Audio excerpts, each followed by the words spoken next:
Brooklyn Donahue grows up adoring her successful father. My dad is a very driven alpha male, and that's what I was looking for when I was looking for a partner. Then Paul Carter roars into her life with style. Paul showed up in a bright yellow sports car. He was very sexual and very driven, and I appealed to him. That made me feel great. But soon, the thrill ride gets out of control. We gave him the moniker the Casanova con man because his biggest cons were of women. He's an opportunist and he's a scoundrel. All these revelations are coming out from people who he has ripped off. This is where things took a dangerous turn, and he made a threat against her life. You can't get away from a predator. And Brooklyn's ride into the sunset comes crashing down around her. I went out and bought myself a rifle. I was terrified of what might happen.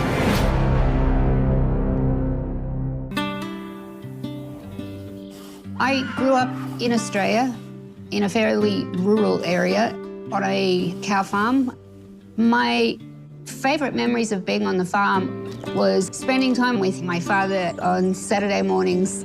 I had two younger brothers who were both asthmatics, so they didn't spend time out on the farm, which made spending time with my dad more special to me. That was the only one-on-one time that I got to spend with him. Andrew Facey, Brooklyn's father, is a wealthy fourth-generation real estate developer in Melbourne. When I was a kid, I thought my dad was a superhero. He took over his father's real estate business when he was 18 years old, and he expanded the business very significantly. Brooklyn's mother is a beautiful socialite. I had a very difficult relationship with my mother. There was the expectation that I was going to be as thin and as beautiful as what she was. And it didn't seem to matter what I did. It was never good enough for her. And it's caused a significant amount of trauma in my life. Brooklyn wants to follow in her father's footsteps one day, but here too, she meets with rejection. My intention was to take over the family business, but my father is somewhat old school in that he likes to keep the men in the business and the women at home. Her dad does agree to support her financially, and Brooklyn sets her sights on college. But then, disaster strikes. When I was 18 years old, I had a head-on collision with a truck.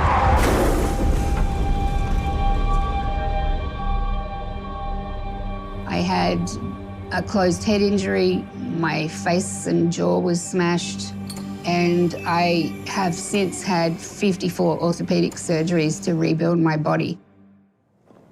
I spent most of the year either in a wheelchair or on crutches, but I managed to get through that year at college. Brooklyn eventually finishes her degree, but rethinks her future. I couldn't spend time standing and on my feet all day, which is what's required if you're in real estate. One of the things that interested me was esthetician. So I did a course in that, and then I opened my own business in a gym in Melbourne. I met my first husband at the gym after one of the surgeries. After my car accident, I felt like I had been smashed into pieces, and I felt that nobody was going to want me. So as soon as somebody did come along that appeared interested in me, I feel like I kind of latched onto that. The couple marry in 1996 when Brooklyn is 27, and she gives birth to her first son a year later. By the time I was pregnant with my second son, I was working and I had a toddler, and my patience with my husband was really just running low. I said to him, "You're going to have to go because you're not pulling your weight." After 5 years of marriage, Brooklyn takes full custody of her sons with minimal resistance from her ex. A year later, she's ready to dip her toes back into the dating pool. For anyone who's been a single mother, it's an exhausting gig.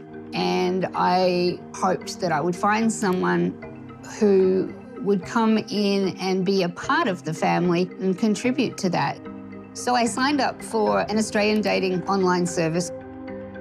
She met Paul Carter on RSVP, the online dating site. He came across to her as very available. He was single, unmarried, without children, and looking for love. So the next night I went on my first date with Paul Carter. And that was a date with destiny, to say the least.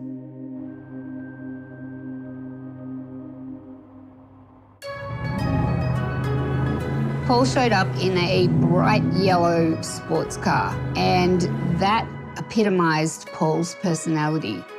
He was flashy, he was showy. We went out for dinner and we laughed and talked and got on great, and he was just very easy to talk to, and we just kind of clicked. He has a big personality and he is an amusing person to spend time with.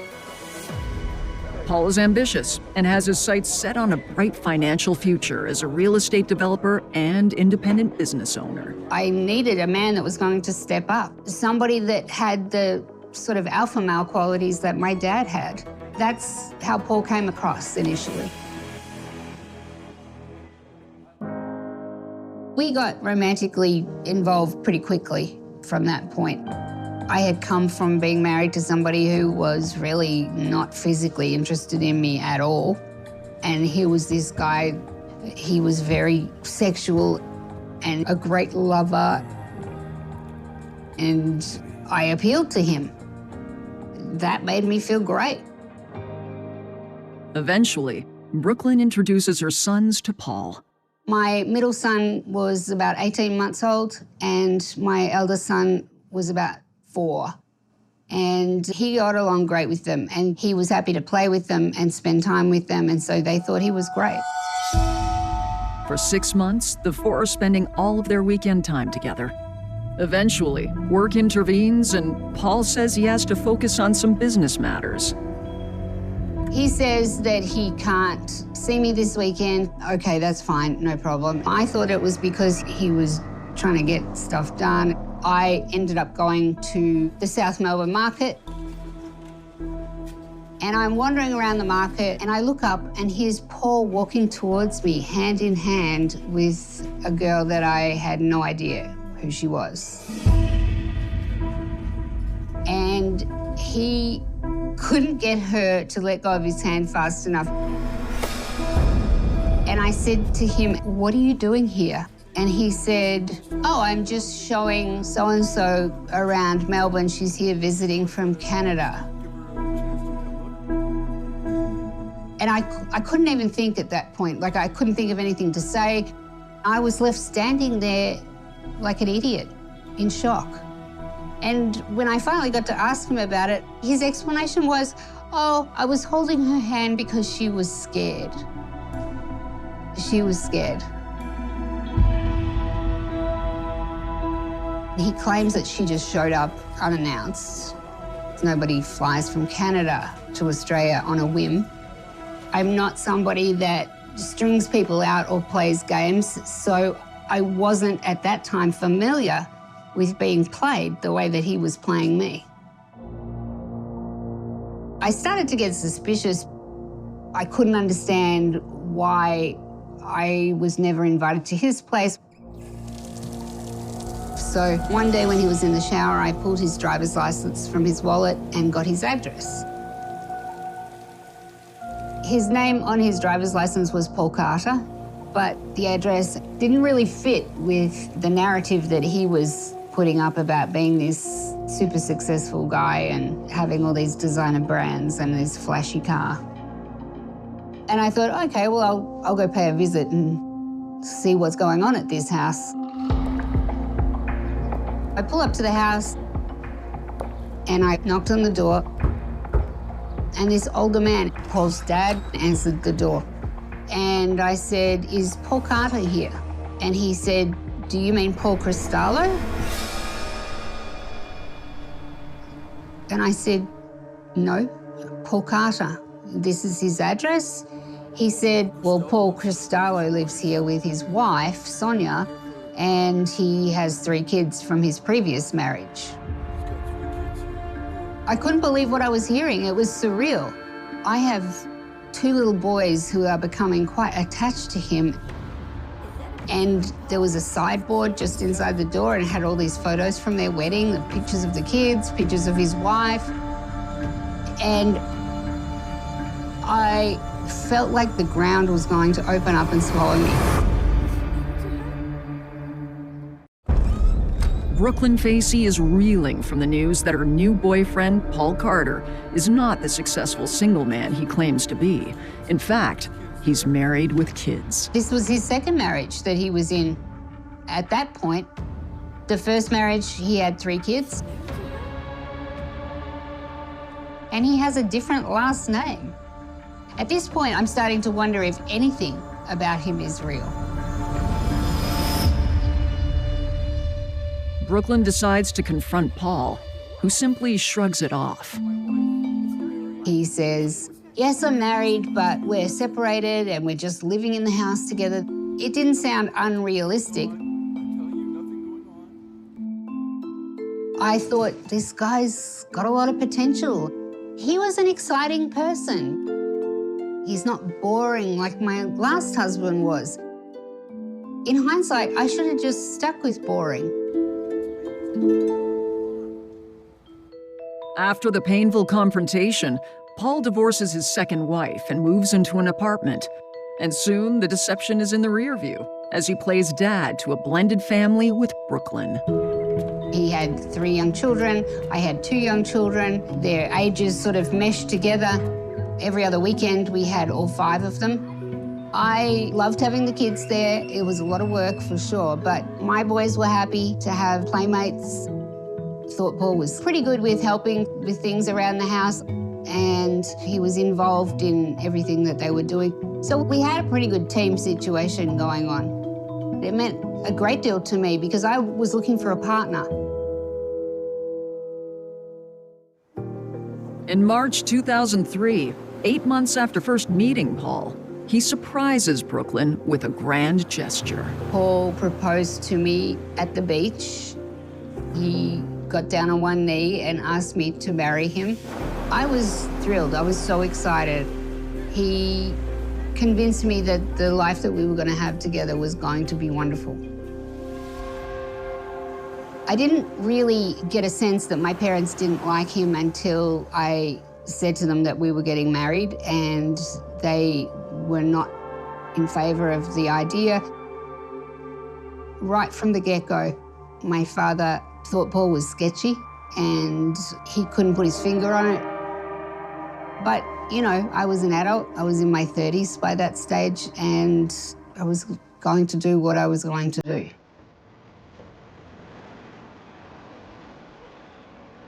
So we got married on St Kilda Beach in Melbourne. My father came to the wedding. My mother did not come to the wedding. We had all the kids there, all dressed up in black pants and white shirts, and it was so beautiful. And everything seemed so perfect that day. I finally felt like I had the family that I had not had for my whole life. And I was the mother in the family, and I was never going to let my kids feel lonely or sad or unloved. Just thought that was the beginning of the happily ever after.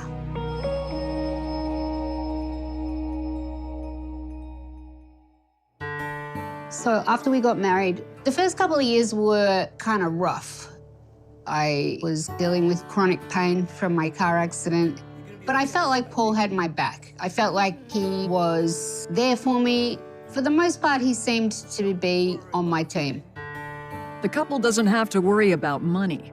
Brooklyn may be cut out of running the family business, but her dad is still supportive. They move into a bigger house, and when she starts feeling healthier, they take another big step. We decided to have a child together, and we had Mac, who is the love of my life, and he is my heart and soul. After Mac's birth, Brooklyn and Paul buy an outdoor equipment company to run as a family business. I was hoping that it would be something that we could work together in, and then there would be like a legacy for our kids. I was working there part-time and I was doing the books, and Paul was selling the items, and he was very creative with his marketing, and he would start selling things on eBay. My dad injected a very significant amount of money so we could try and, make a go of it. He was trying to protect me financially, and he wanted to help Paul create something that was going to be good for us. But after 18 months, they don't have enough cash flow to replenish their stock. Paul was spending more money than he was bringing in. It wasn't until he was working for something that I was involved in that I got a glimpse of his poor business practices. And my dad basically bailed us out of it. So once we lost the company, my dad then had that over me. And I was going to hear about that forever and a day, that he had saved me and that otherwise we would have been bankrupt. Paul really did a good job of putting a wedge between us.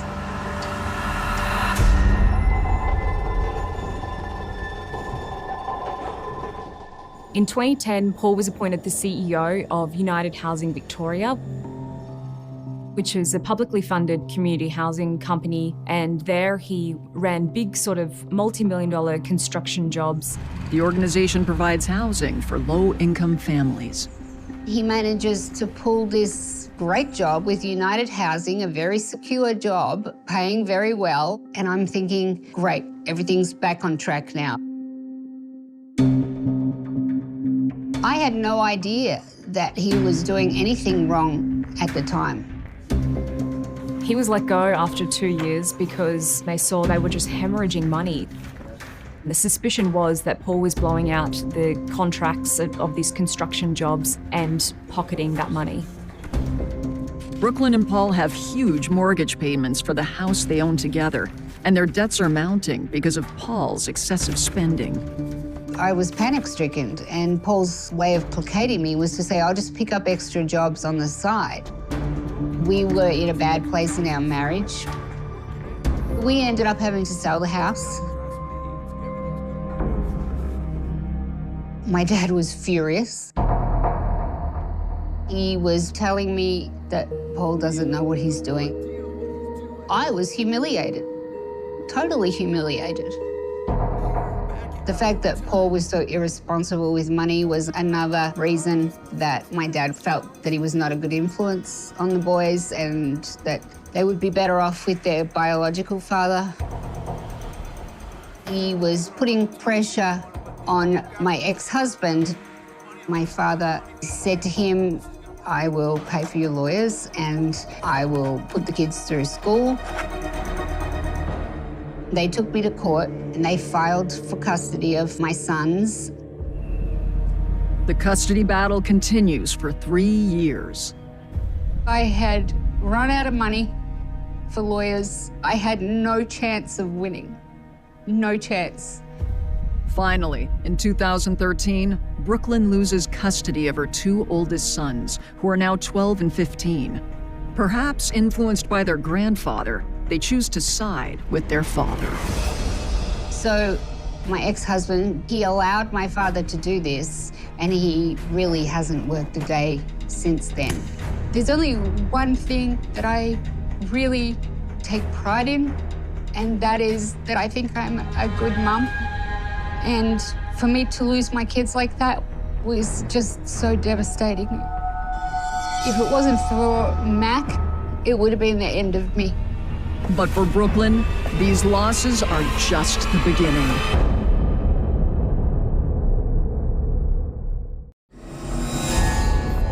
Brooklyn Carter is staggering from the heartbreaking loss of her custody battle. My family, I have no connection with because they've all taken my dad's side. I've lost 2 of my sons, so all I have left is my youngest son and my husband. It would have been easier for me if I had died that day. Everything that I had tried to keep safe and everything that mattered to me had just been handed over to someone else. And I just hope that when my boys are older, they realise that I never, ever stopped loving them. For a long time, I was so focused on the court battle with my kids that I was not paying attention to my husband. He felt that he was missing out on time and energy that I should have been putting into him. He was going to motocross meetings and joining motocross clubs. He was buying cars and changing cars frequently. Paul would use Brooklyn to subsidise his lifestyle, things like fast cars, properties, credit cards. There was constant stress in the house. Bills needed to be paid. Brooklyn has managed to protect a portion of her nest egg from Paul's spending, but she's concerned he might eventually drain all of her money. I really didn't have a lot of options other than to take back control myself. And my version of that was to take my money and put it somewhere else where Paul couldn't touch it, and I knew it would be safe. So we got an E2 treaty visa, which is granted to Australians who invest into a business in the United States. We had been to Boston to visit, and I loved it there. So I bought a couple of houses and rented them out.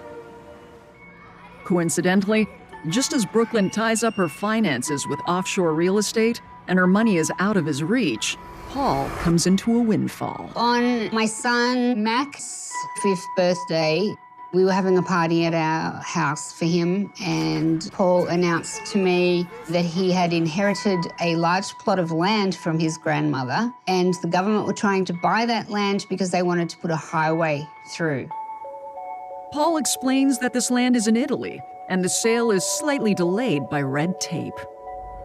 He showed me some documentation, and it all looked very bona fide to me, which was incredibly exciting because he was telling me that it was worth tens of millions of dollars.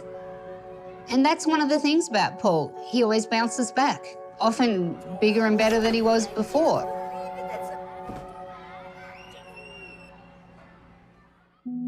Brooklyn feels hope for the first time since losing custody of her oldest sons. But she's worried how their absence is affecting Mac, her youngest. It was very difficult for my youngest son to come home every night and not have his brothers there and go to the same school and not see his brothers. Brooklyn suggests to Paul that they move to Boston. By this stage, he was working for himself as a builder, and he had various projects underway. He said, okay, great, we'll buy houses, renovate them and flip them and start a new life.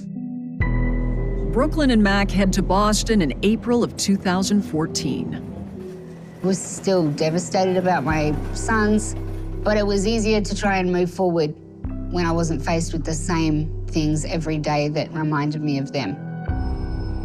So Mac and I are in Boston. He was happy, I was happy, and we were expecting that Paul would join us within 2, maybe 3 months. Then suddenly the communication starts to dwindle and he's not calling every day. He didn't contact me for my birthday. It didn't take long for me to question him about what was going on. So he says to me, I would finish these jobs a lot quicker if you can fund them, and then once I finish them, I'll get the final payment and then I'll repay you. Brooklyn knows that lending money to Paul is a risk, but after 11 years of marriage, she doesn't want to give up on him. I don't like quitters, and I don't like to quit on things myself. I'm going to stick with something until the very end. So I went ahead and gave him the money. It won't be long before Brooklyn discovers the real purpose of the money.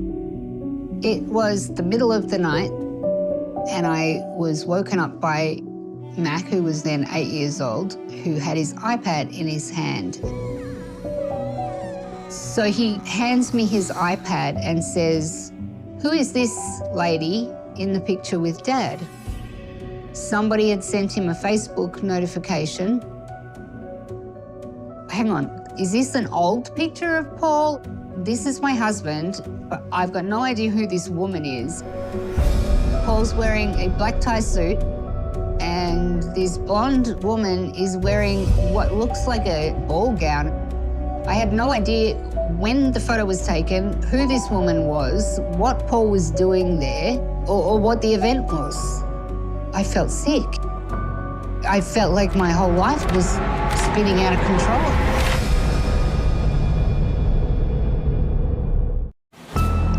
Brooklyn Carter is mortified to discover pictures of her husband in the very close company of another woman. I'm realizing that this is not an old photo from some time before my time with Paul. This is something that's going on now that shouldn't be going on. It doesn't take long to figure out that the event is an engagement party, and the lady in red is Paul's new fiancée. Catherine Dubois was a Melbourne woman. She was a bit of a socialite, had great friends, but love was missing, and so she went online to find that. Catherine met Paul on Tinder. Paul rocked up to that date driving a Maserati and claimed he owned a big fleet of them. He claimed to be a self-made millionaire with this big property empire across Melbourne and Queensland. The courtship begins after Brooklyn leaves for Boston. Catherine said it was something of a whirlwind romance. He was extremely kind, he paid a lot of attention to her, and came across as extremely committed. She decided to move in with him, and to her shock, he lived in this basic townhouse in Box Hill, which is certainly not where you'd think a multimillionaire lives. Paul had an explanation, and that was that this was a temporary place that he was living while he and his ex-partner had been building this dream home. He actually told her his ex-wife had passed away with brain cancer, so she stopped asking questions. It was about 12 weeks into their love story. Paul got down on one knee and asked Catherine to marry him, and it was an easy yes for her. Catherine owned a beauty bar just outside of Melbourne, and it was to be acquired by the government to make way for a major road project.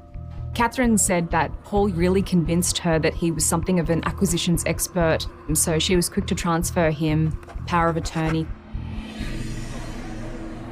With Brooklyn conveniently tucked away in Boston, Paul Carter feels confident that he's safe to openly celebrate his new love. But he fails to consider the massive reach of social media. After several months of me questioning whether he was having an affair or he was becoming more and more distant, I finally had the proof. So I called him and I said to him, "What the hell is this? What is going on?" He said that he would come over to Boston, and in the meantime we were doing counselling over the phone and trying to figure out if this was at all salvageable.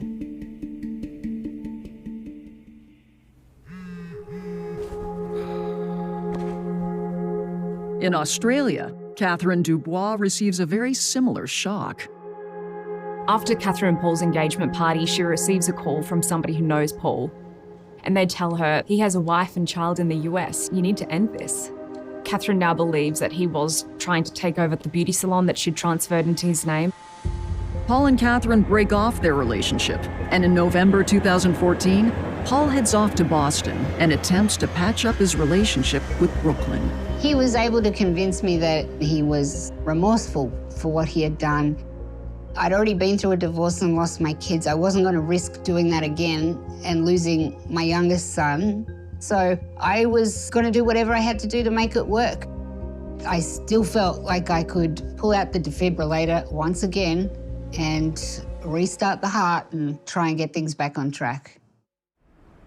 On a romantic trip to New York City for Brooklyn's 46th birthday, Paul tells her he wants to renew his commitment to her.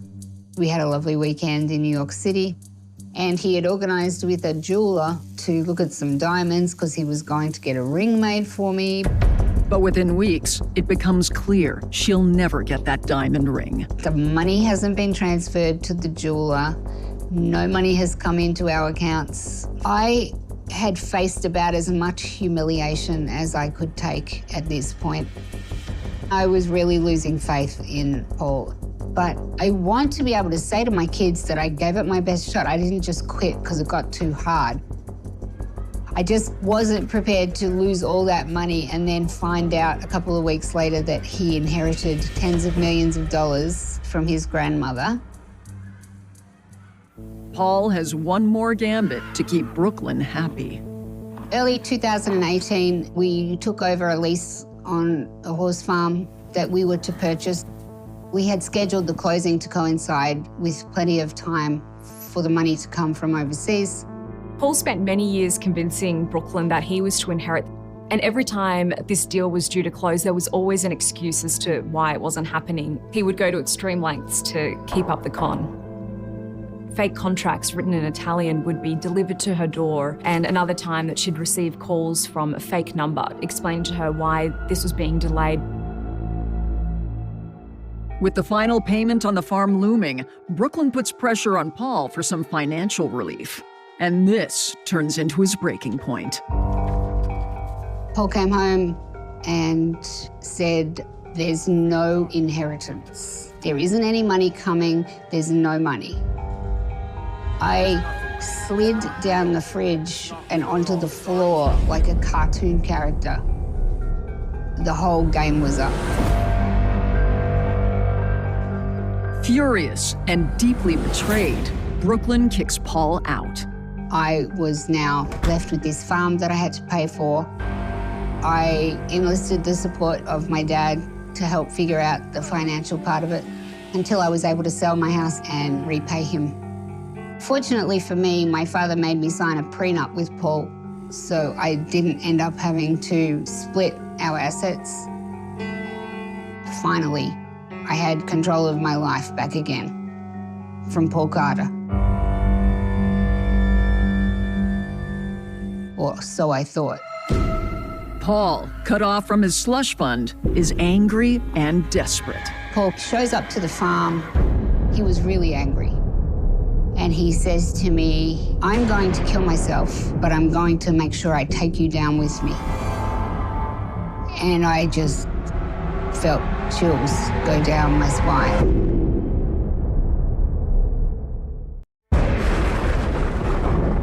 Brooklyn Carter is finally coming clean with herself about who her husband really is, and she's terrified.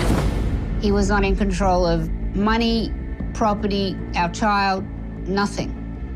The gravy train had well and truly stopped, and it just enraged him.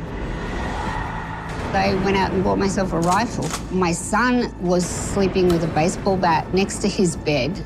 I was terrified of what might happen.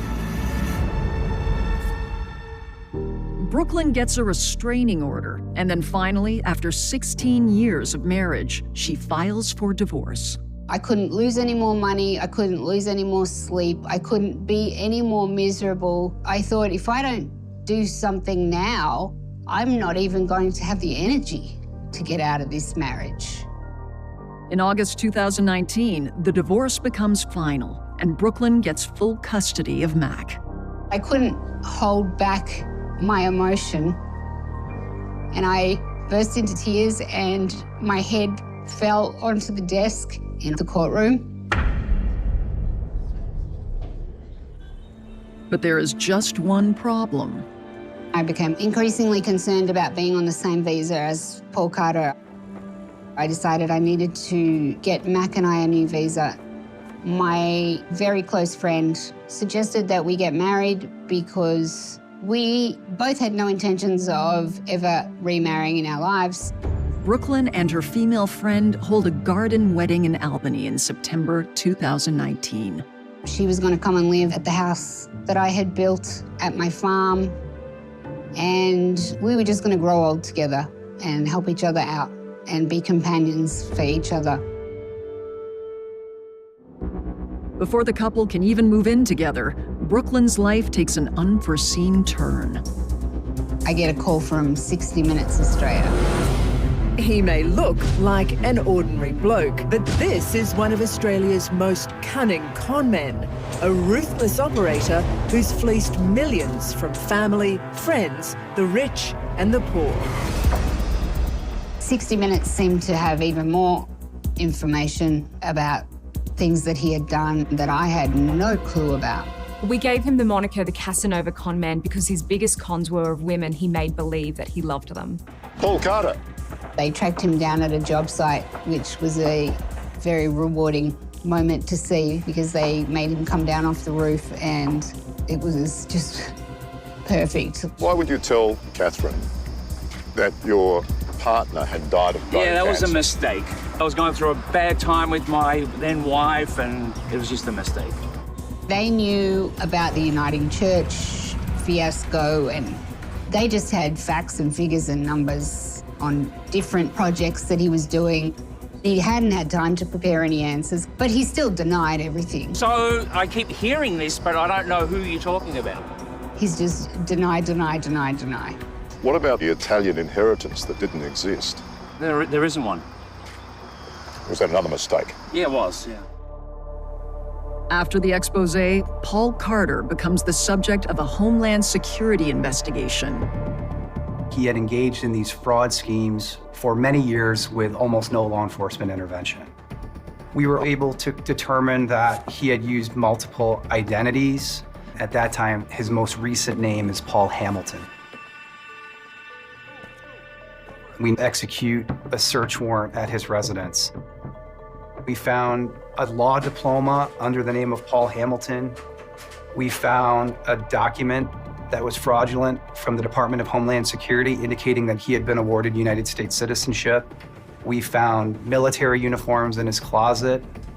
We found a document indicating that he was the beneficiary of over $30 million in trust funds. All of these items were in line with what the underlying allegations were about him. We immediately arrested Paul Carter. So we took him into custody on the felony charges of visa fraud and false statements. This should have been the end of Brooklyn's nightmare with Paul, except that her marriage to him has put her under the microscope of Homeland Security as well. A couple of months later, it was about 9:30 or 10 o'clock in the morning, and there's a knock on the door. Brooklyn, we need you to open the door. It's Homeland Security. The execution of the search warrant at Brooklyn's house was specifically in regard to the allegations of marriage fraud against her. They're bashing on the door. Open the door, Brooklyn. So I opened the door and 8 agents in bulletproof vests with guns stormed through my door and up the stairs. They took all our cell phones and computers, took my son's gaming computer, everything that they could get their hands on, and sent it to Quantico to get analysed. Brooklyn is suspected of committing marriage fraud with her wife in order to gain a green card. I was not prepared to drag her or her family through the mud with the government. This was supposed to be a happy situation for both of us. Brooklyn divorces her wife in June 2020. They never charged me with marriage fraud, but it was enough for them to then look at the ESTA form that I'd filled in and decide, oh, well, that's not right either. There was a felony charge for filling in the ESTA while I was still in the United States. Brooklyn Carter ultimately pled guilty to making false statements on the ESTA application, which is utilized to re-enter the United States at some point. Paul Carter also faces his day of reckoning in a federal court, and despite the many allegations, he too is charged with visa fraud on April 7th, 2021, and held in an Albany jail. Paul Carter was sentenced to time served and a $5,000 fine. We were not, as an agency, pleased with the sentence, but he's now a convicted felon, which in part is based on the work that our agency and our office did. His deportation hearing has been delayed, and now he has moved to the other side of the country, and applied for a green card, so it seems that he's bought himself another couple of years of stalling techniques. I think based on his history, it's likely that he'll come back around. I'd be surprised if we haven't heard the last of Paul Carter.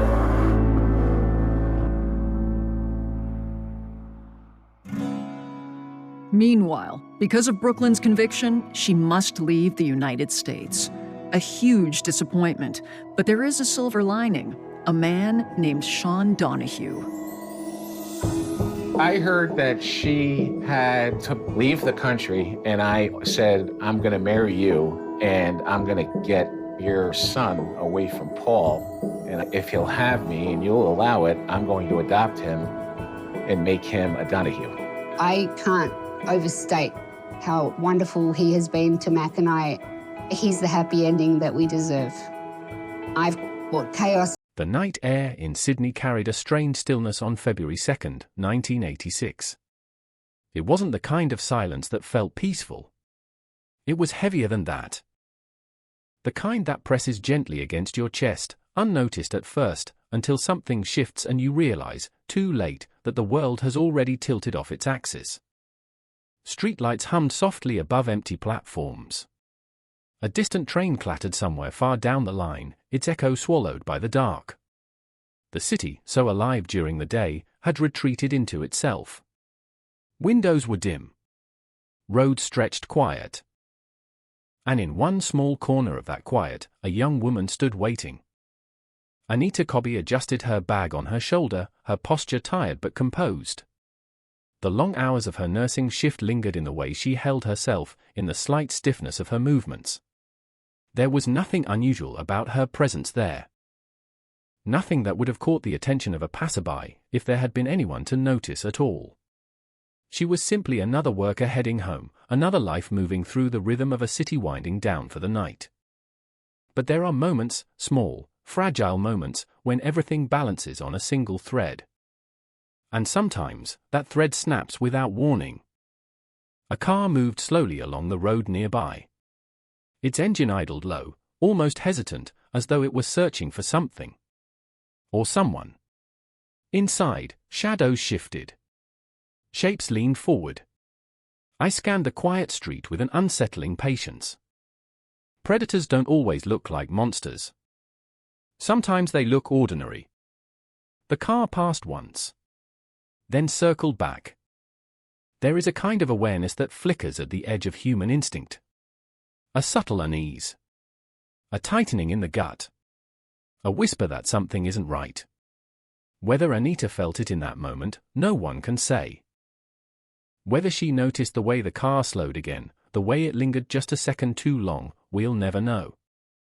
What we do know is that within minutes, the ordinary would collapse into something unimaginable. The car stopped. Doors opened. And the silence shattered. What followed would become one of the most brutal crimes in Australian history. But in that instant, it wasn't history. It wasn't a headline. It wasn't a case file waiting to be dissected. It was chaos. Sudden, violent, and absolute. Hands grabbing. A struggle. The sharp scrape of shoes against pavement. A voice, hers, rising in shock, in resistance, in disbelief that this was happening at all. Because moments like that don't feel real. Not at first. The mind refuses to accept them. It searches desperately for a mistake, for a way to rewind, for some explanation that makes sense. There was none. The car doors slammed shut again. And just like that, she was gone. The street fell silent once more, as if nothing had happened. As if the night itself had swallowed the event whole. No witnesses stepping forward. No immediate alarm. Just an empty space where a life had been only seconds before. Somewhere in the distance, a dog barked. Somewhere else, a television flickered behind closed curtains. The world continued, unaware that something irreversible had just begun. Inside the moving car, the atmosphere would have been suffocating. Not just from the physical confinement, but from the intent that filled it. 5 men. 5 different minds. And yet, in that moment, they operated with a singular, terrifying alignment. There is a question that always emerges in crimes like this. It lingers long after the facts are known, after the trials are over, after the names are etched into public memory. How does something like this happen? Not just the act itself, but the convergence. The alignment of circumstances, choices, and people that leads to a moment so violently out of step with humanity. Because evil, in reality, is rarely theatrical. It doesn't announce itself with grand gestures. It builds quietly. It gathers in overlooked places. It hides in plain sight. And then, one night, it acts. As the car disappeared into the darkness, it carried with it more than just a victim. It carried a story that would unravel piece by piece over the days to come. A story that would expose not only the brutality of the crime, but the fragile illusions of safety people cling to in their everyday lives. Because Anita wasn't doing anything unusual. She wasn't in a dangerous place by choice. She wasn't taking risks that others wouldn't. She was simply trying to get home. That's what makes cases like this linger. That's what makes them echo across decades. The realization that the line between normalcy and horror is thinner than we want to believe. In the hours that followed her disappearance, nothing seemed immediately out of place. There was no dramatic discovery. No instant realization that something terrible had occurred. Just a quiet absence that would slowly begin to ripple outward. A missed arrival. A growing concern. A question that starts small but gains weight with each passing minute: where is she? Time, in cases like this, becomes something else entirely. It stretches. Warps. Each hour without answers deepens the uncertainty, sharpens the fear. And yet, for those who don't know what's happened, life continues as usual. People wake up. Go to work. Share conversations. Laugh. Completely unaware that somewhere, a tragedy is unfolding. But the truth has a way of surfacing. Not all at once. Not cleanly. But inevitably. And when it does, it doesn't just reveal what happened. It forces everyone to confront something far more unsettling, the reality of what people are capable of when empathy disappears, when restraint dissolves, when the boundaries that hold society together are simply ignored. The story of Anita Cobby would become a symbol of that confrontation. Not because it was the only crime of its kind, but because of its sheer brutality. Because of the randomness. Because of the way it stripped away the illusion that such things only happen somewhere else, to someone else, under circumstances that can be explained away. There was no easy explanation here. Only a sequence of decisions that led to an outcome so violent it defied comprehension. And it all began with a quiet night. A train platform. A woman waiting to go home. If you trace any tragedy back far enough, you'll always find a moment like that. A moment before everything changed. A moment untouched by what was about to happen. It's almost unbearable to think about, because it reminds us how little separates those moments from the ones that follow. 1 minute, life is ordinary. The next, it isn't. The investigation, the arrests, the trial, all of that would come later. Those are the parts of the story that can be documented, analyzed, understood within the framework of law and procedure. But this moment, the abduction, the disappearance into the night, this is where the story becomes something else. This is where it becomes human. Because behind every case file is a person. A life interrupted. A future erased. And a ripple effect that touches everyone connected to them in ways that never fully heal. As the car drove deeper into the darkness, there was no audience. No one to witness what would unfold next. No one to intervene. Just 5 men, 1 victim, and a stretch of night that would soon be marked by unimaginable violence. And somewhere, in a home not too far away, people waited. They didn't know they were waiting. Not yet. But soon, the absence would become impossible to ignore. Soon, questions would turn into fear. And fear would turn into something far heavier. Because some nights don't end when the sun rises. Some nights leave shadows that stretch far beyond the hours they occupy. This was one of those nights.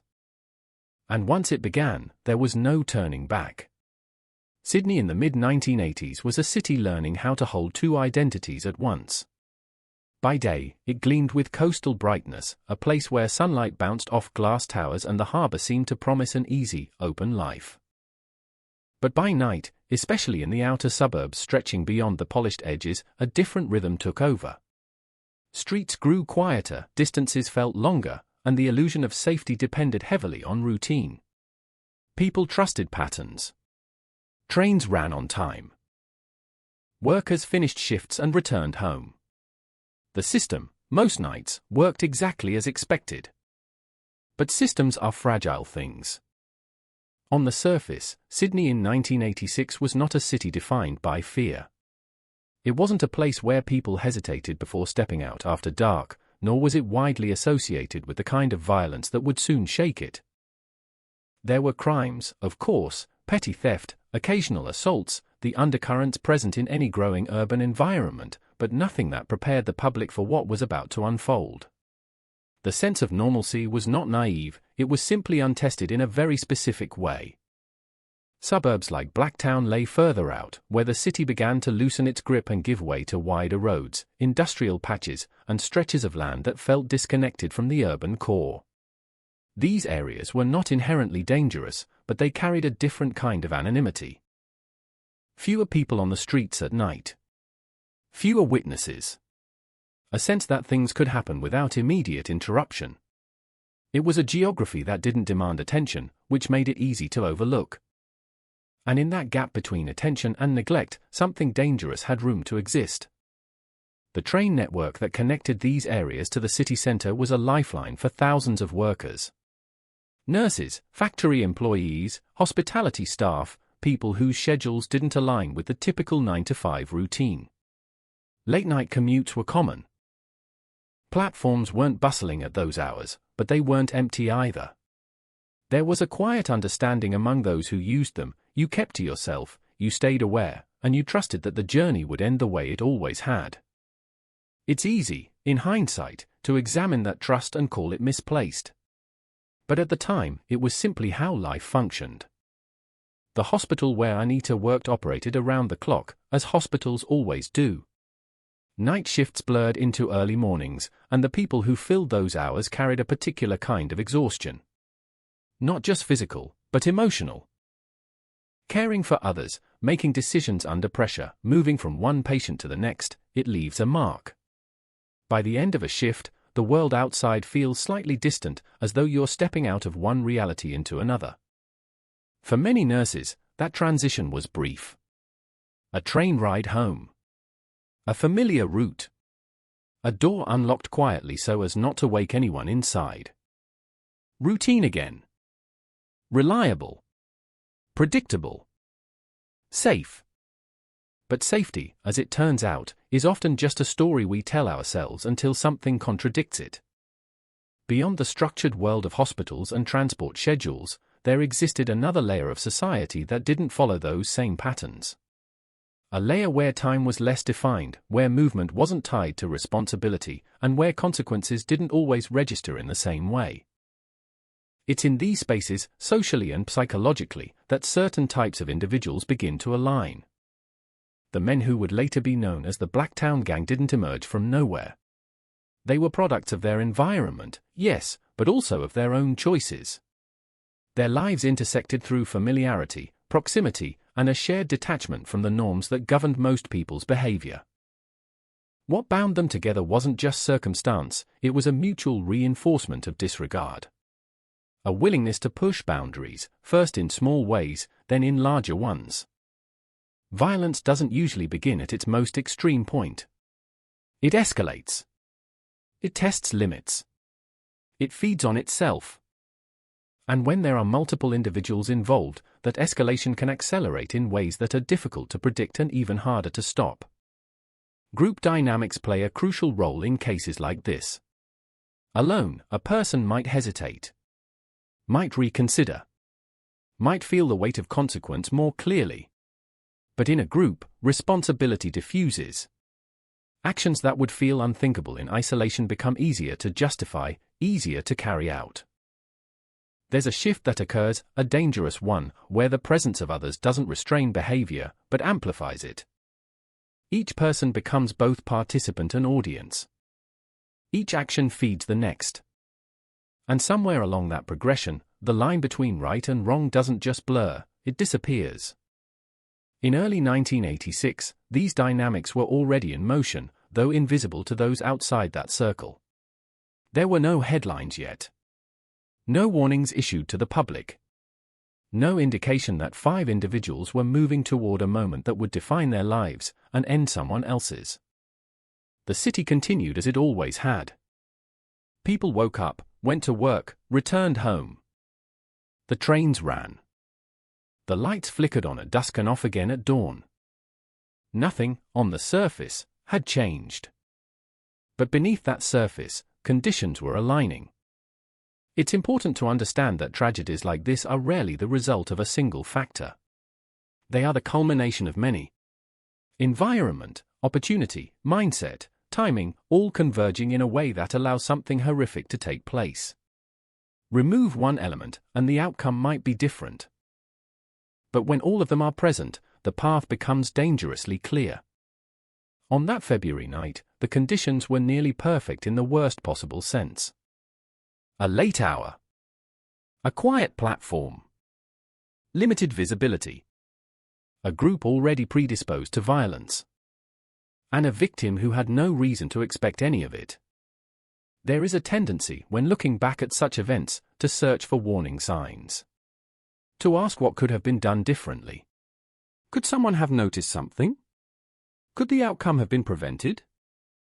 Sometimes, those questions have answers. Other times, they don't. Because not every danger announces itself in advance. Not every threat gives you time to react. And not every moment of vulnerability is something a person can anticipate. The setting of this story is not just a physical place, it's a psychological one. A space where normal expectations collide with abnormal intentions. Where one person's routine intersects with another's impulse. Where the ordinary becomes the backdrop for something entirely extraordinary in its brutality. Sydney didn't change overnight after this case. But something shifted. An awareness, subtle at first, began to take hold. People started to look at familiar places differently. Train stations felt less neutral. Late-night commutes carried a new weight. The idea that danger could emerge without warning, in spaces once considered safe, became harder to ignore. That shift didn't happen immediately. It came later, after the details emerged. After the public understood what had taken place. After the name Anita Cobby became more than just a person, it became a symbol. But in this moment, in the setting we're standing in now, none of that has happened yet. The city is still unaware. The streets are still quiet. The night still feels like any other. And that's what makes it so unsettling. Because the most profound changes often begin in the most unremarkable moments. A shift that no one sees coming. A break in the pattern that no one is prepared for.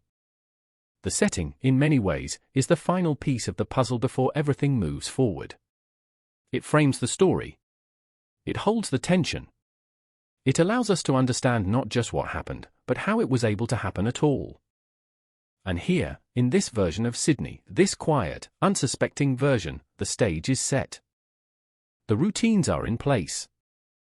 The paths are defined. The assumptions are intact. All that remains is the moment when those assumptions are shattered. And that moment has already begun. There are lives that leave a mark not because of how they ended, but because of how they were lived long before anything went wrong. The story of Anita Cobby does not begin on a train platform, nor in the shadow of a crime that would later define her name in headlines. It begins in the quieter, less visible spaces of everyday life, the kind that rarely make it into records, but shape a person in ways that matter far more than any single moment ever could. She was 26 years old in 1986, an age balanced delicately between youth and full adulthood, where plans begin to take clearer form and the future feels both open and tangible. Those who knew her didn't describe her in dramatic terms. There were no exaggerated labels, no attempt to elevate her into something larger than life. Instead, they spoke of her in ways that felt grounded, warm, steady. Someone who moved through the world with a natural ease, not demanding attention but never disappearing into the background either. Anita had chosen a profession that required patience, empathy, and resilience. Nursing is not a path people drift into by accident. It asks for something deeper than skill.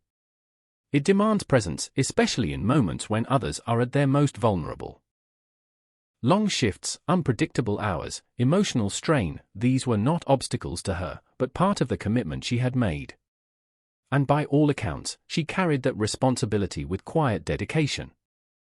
There is a particular kind of strength in people who care for others as part of their daily lives. It doesn't always show itself in obvious ways. It's in the small gestures. The way someone listens. The way they stay calm when others can't. The way they continue to give, even when they are exhausted themselves. Anita embodied that kind of strength, not as an act, but as something inherent. Her life outside of work reflected a similar balance. She wasn't defined solely by her profession. She had relationships, routines, interests that filled her days beyond the hospital walls. Friends remembered her as someone who could laugh easily, who didn't complicate things unnecessarily. There was a lightness to her, but not a superficial one. It came from a place of comfort with who she was. Family, too, played an important role in her life. The connections there were not distant or formal. They were close, woven into the rhythm of everyday interaction. Conversations that didn't need to be planned. Moments that didn't need to be marked as special to matter. The kind of presence that feels constant, even when unspoken. When people later tried to piece together who Anita was, they found themselves returning to these details again and again. Not because they were extraordinary, but because they were real. Because they painted a picture of a person whose life was full in the ways that most lives are full, through connection, through purpose, through the accumulation of ordinary days that, together, form something meaningful. It's important to hold onto that image. Because in cases like this, there is a risk that the victim becomes defined solely by what was done to them. Their identity reduced to a single event, their story overshadowed by the crime itself. But Anita was not a moment. She was a life, already in motion, already shaped by years of experiences, choices, and relationships that existed long before that night in February. On the day she disappeared, nothing about her behavior suggested that anything was out of the ordinary. She followed the same routine she had likely followed many times before. Finished her shift. Prepared to head home. There is a quiet trust embedded in routines like that. A belief that the path you've taken safely before will remain safe again. That trust is not foolish. It's necessary. Without it, everyday life becomes impossible. Imagine the alternative, approaching every familiar place with suspicion, every routine with fear. It would erode something fundamental. And so people trust. They move through their lives with the assumption that the world will behave within certain boundaries. Anita had every reason to believe that. She had done nothing to place herself in danger. Nothing to deviate from what was normal. She wasn't seeking risk, wasn't making reckless decisions. She was simply living her life as it had been lived up to that point, responsibly, thoughtfully, within the structure that society provides. And that is precisely what makes her story so difficult to confront. Because it challenges the comforting narratives people often rely on. The idea that tragedy can be avoided if one is careful enough, aware enough, prepared enough. Those ideas offer a sense of control. A belief that outcomes can be managed through behavior. But sometimes, that control is an illusion. Sometimes, the variables lie entirely outside of a person's influence. To understand Anita is to understand that she was not defined by vulnerability, but by normalcy. She represented something familiar. Someone you could recognize in your own life. A friend, a sibling, a colleague. The kind of person whose presence feels steady, whose absence would leave a noticeable void.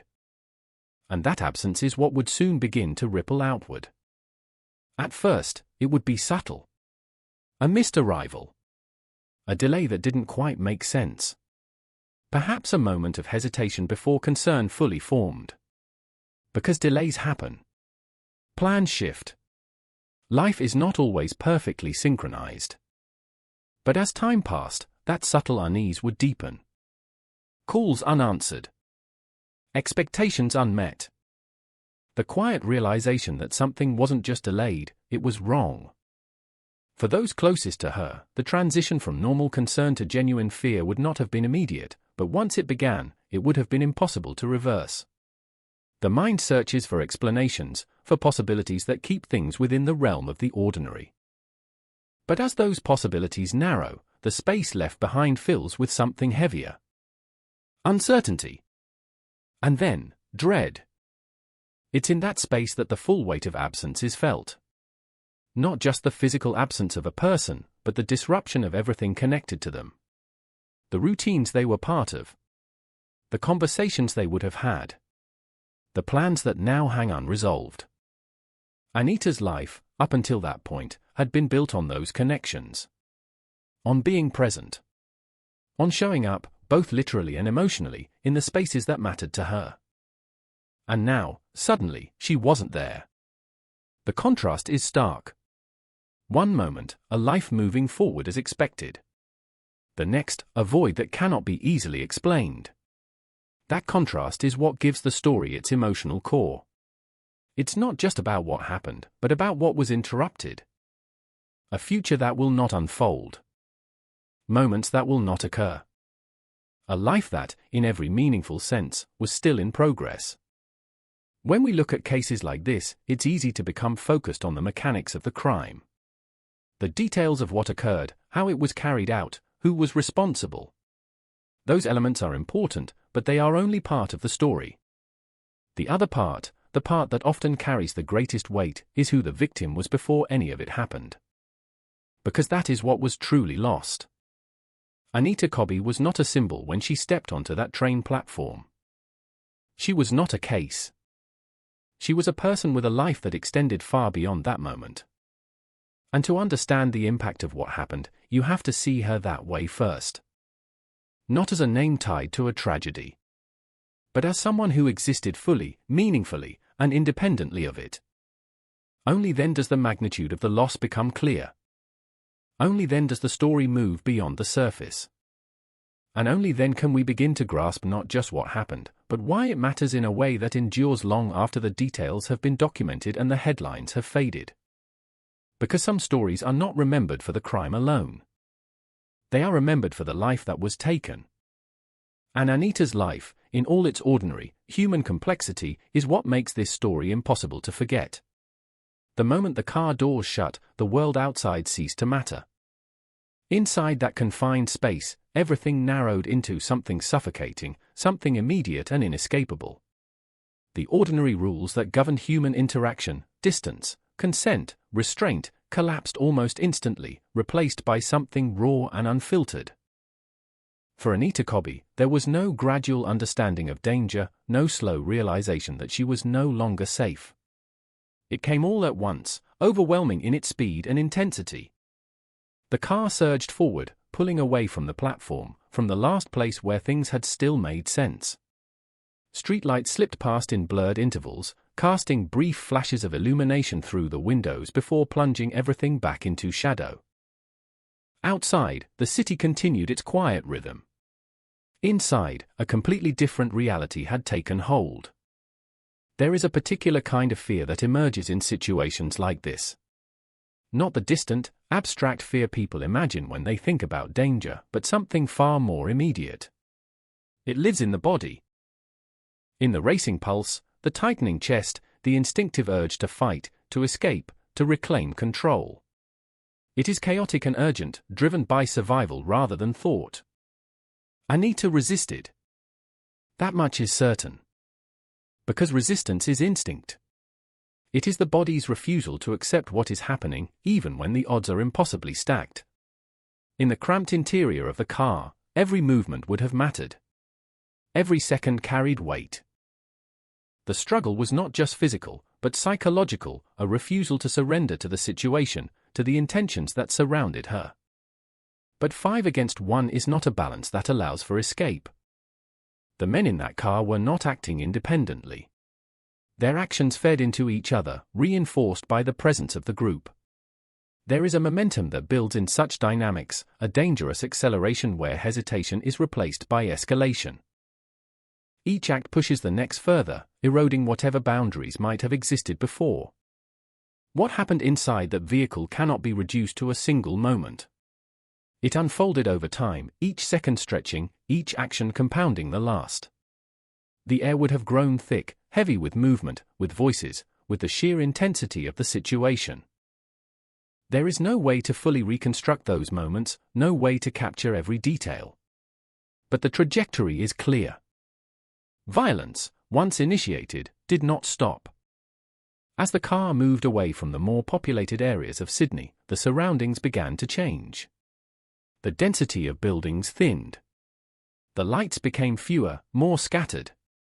Roads stretched longer between intersections, and the presence of other vehicles diminished. It was a transition that happened gradually, almost imperceptibly, but it marked a shift from visibility to isolation. Isolation is not just physical. It carries a psychological weight as well. The further they moved from the city, the further removed they became from any possibility of interruption, of intervention. The environment itself began to mirror the situation, closed off, detached, beyond immediate reach. At some point, the destination became clear to them, if not to her. Blacktown lay ahead, an area where the edges of the city blurred into something less defined. Patches of land, industrial zones, stretches that felt forgotten at night. It was not a place chosen at random. It offered what they needed most: privacy, distance, time. Time, in this context, becomes something distorted. For the perpetrators, it can feel expansive, a space where actions unfold without immediate consequence. For the victim, it contracts, each moment sharp, overwhelming, filled with an urgency that never relents. When the car finally stopped, the transition from motion to stillness would have been abrupt. The engine quieting, the doors opening, the sudden exposure to the outside air. But the shift in setting did not bring relief. It only changed the stage on which the violence would continue. The ground beneath them was uneven, the surroundings dim, defined more by absence than presence. No nearby houses. No passing pedestrians. Just open space and darkness stretching outward. The kind of place that feels disconnected from the rest of the world, even though it exists within it. This is where the situation escalated further. What followed was not a single act, but a series of them, each more severe than the last. The violence was not impulsive in the sense of being momentary. It sustained itself, driven by the same group dynamic that had taken hold from the beginning. There was no interruption, no external force to break the progression. Anita continued to resist. Even in the face of overwhelming force, that instinct did not disappear. It couldn't. It was part of her, part of any person placed in such a situation. Resistance is not always about the expectation of escape. Sometimes, it is simply about refusal, the refusal to become passive, the refusal to accept what is being done.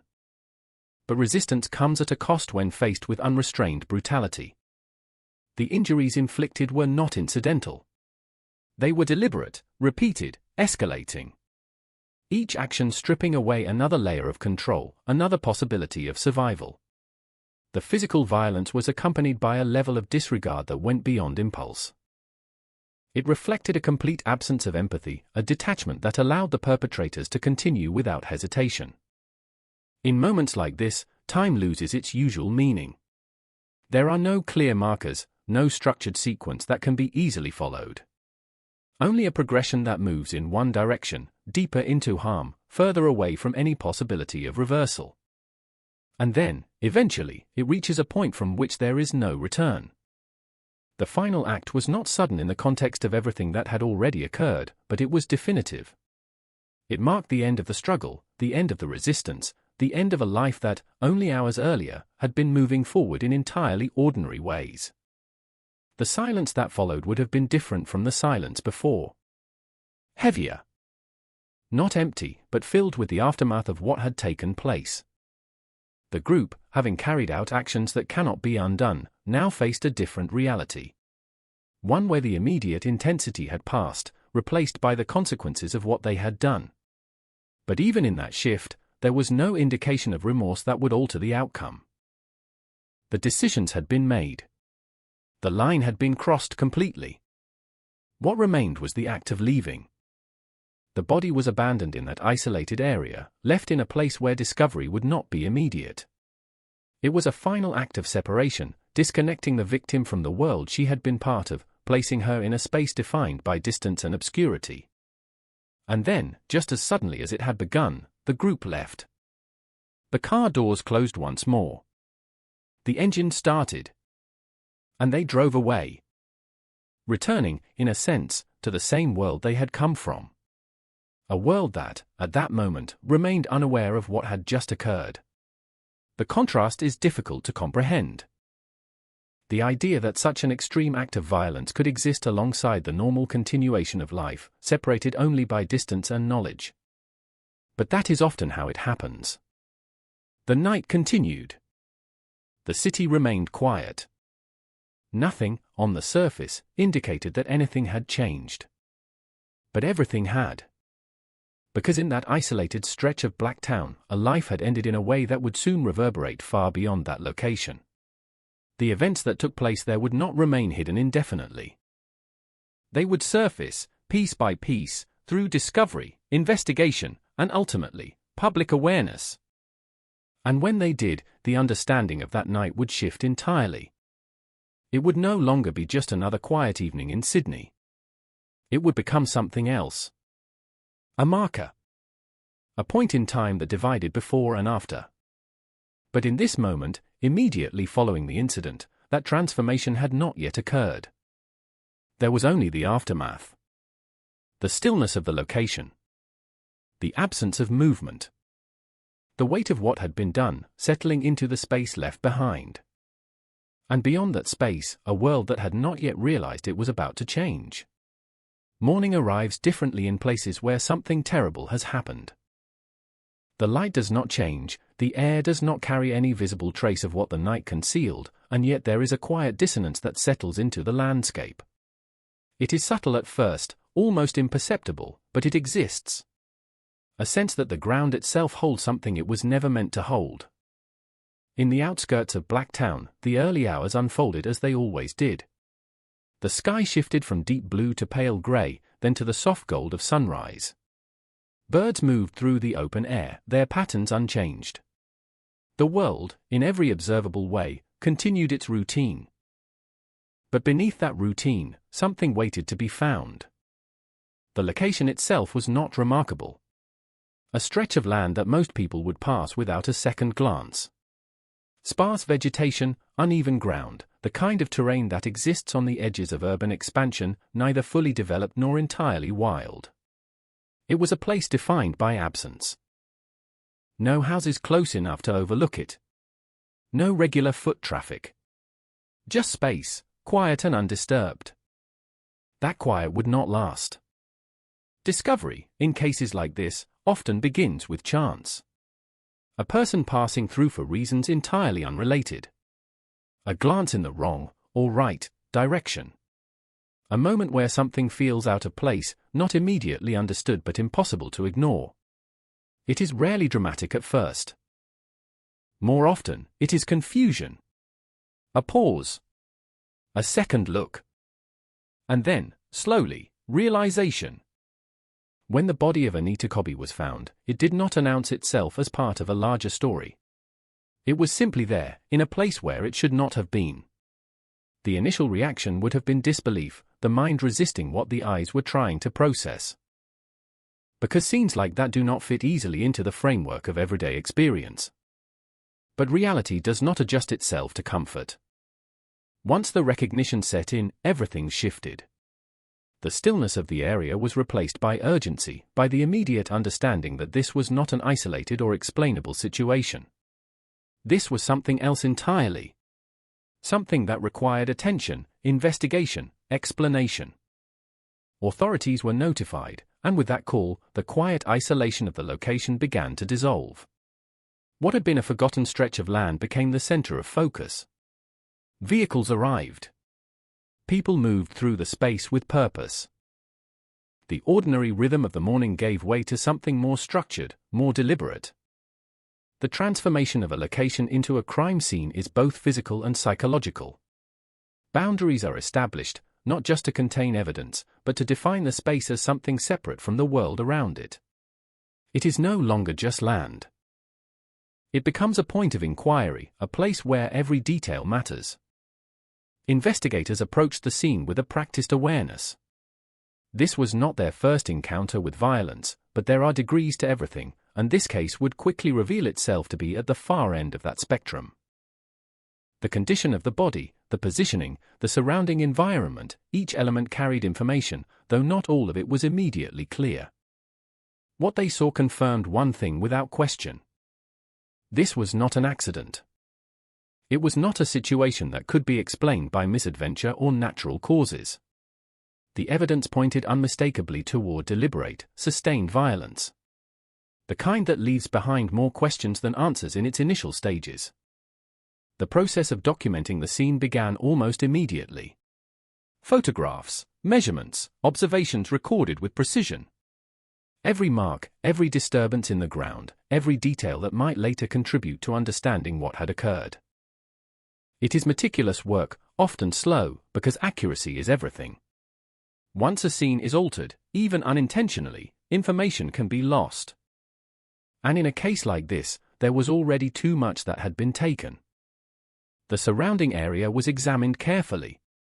Tire tracks, footprints, any indication of how the perpetrators had arrived and left. The terrain, while not heavily trafficked, still held the potential for clues. But it also presented challenges.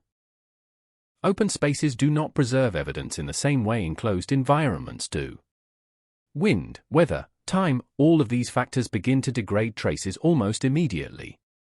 Still, there were signs. Not enough to tell the full story, not yet, but enough to establish that this location had been chosen, not stumbled upon. The presence of a vehicle was evident. The sequence of events, though incomplete, began to take shape in fragments. At this stage, the identity of the victim was not immediately confirmed. That process would require further steps, coordination with missing persons reports, communication with other departments.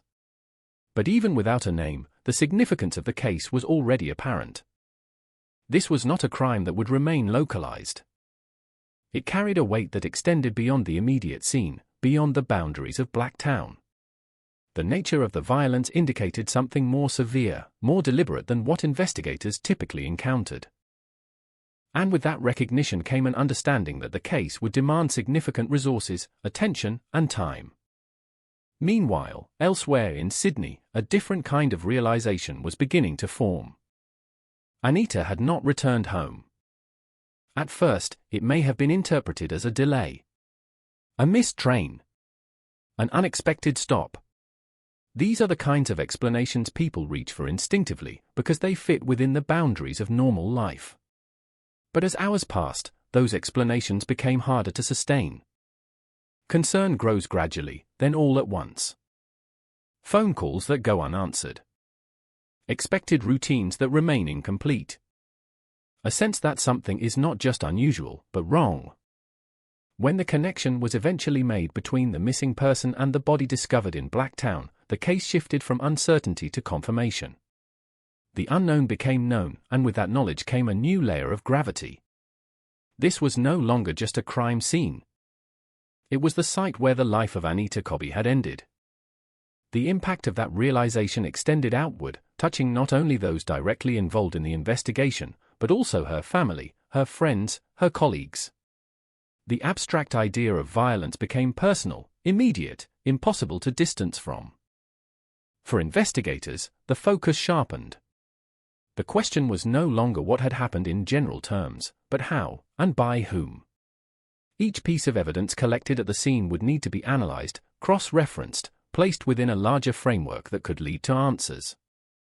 But at this early stage, answers were limited. There was no clear suspect. No immediate witness to the crime itself.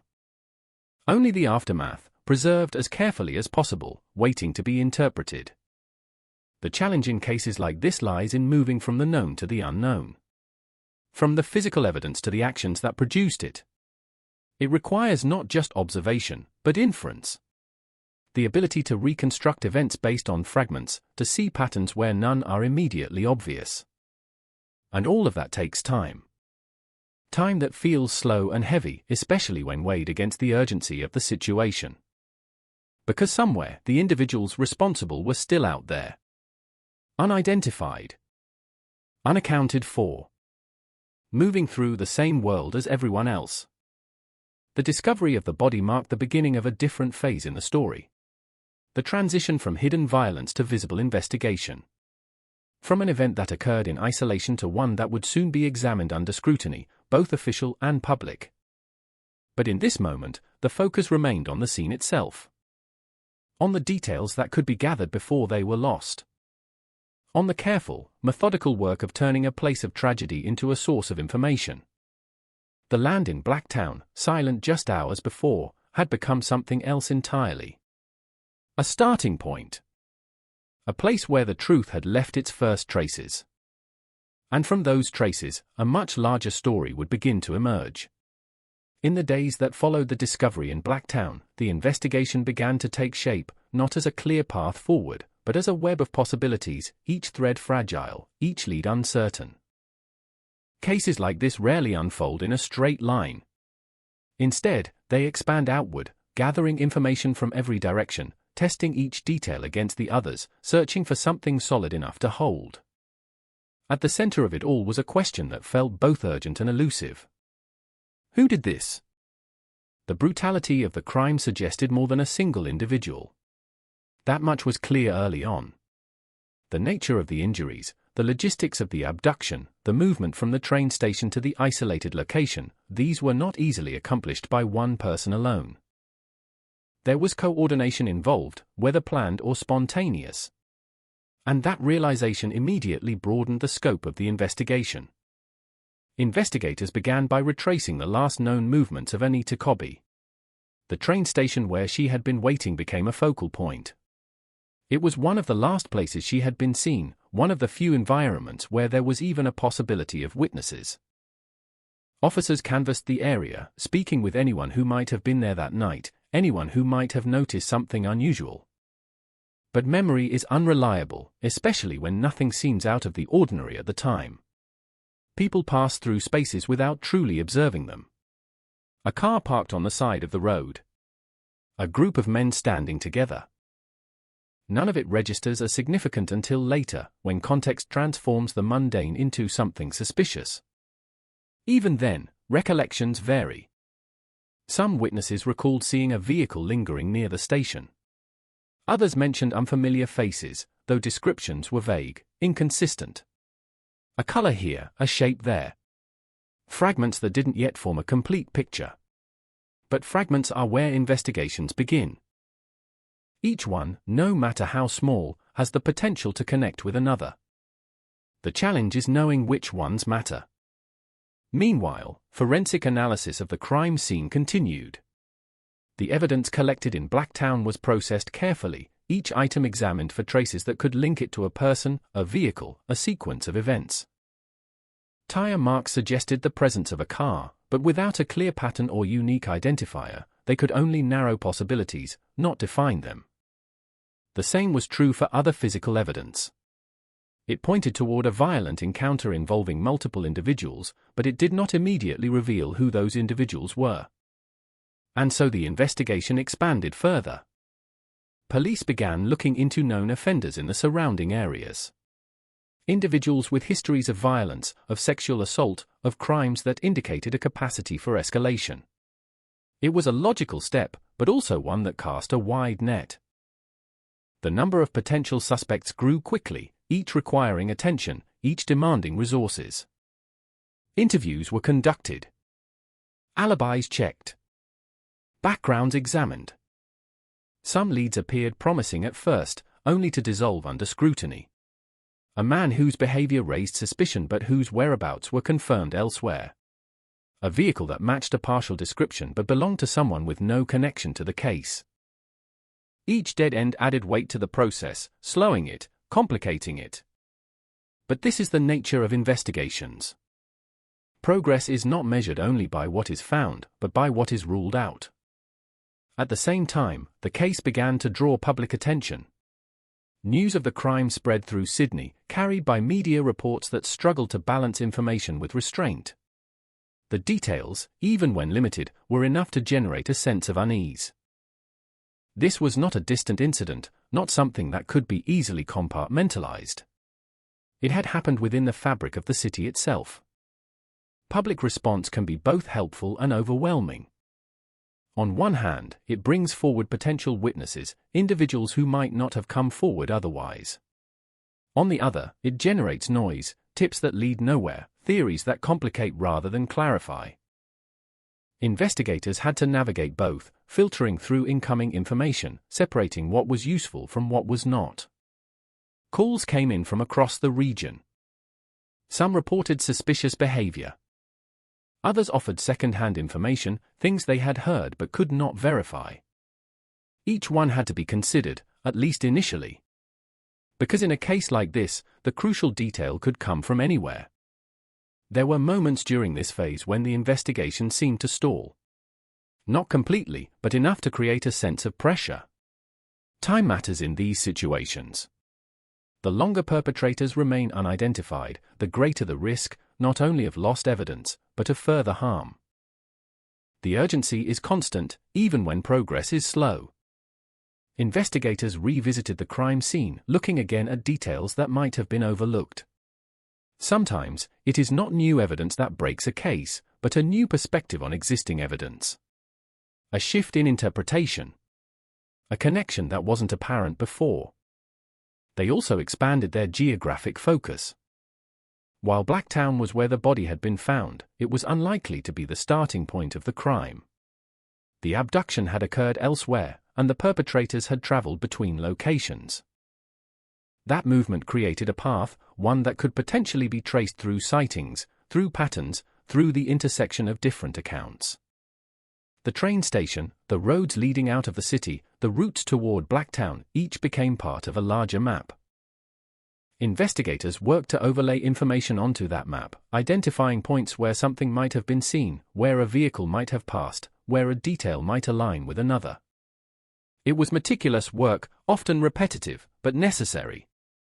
At the same time, attention turned toward the possibility of group involvement in a more focused way.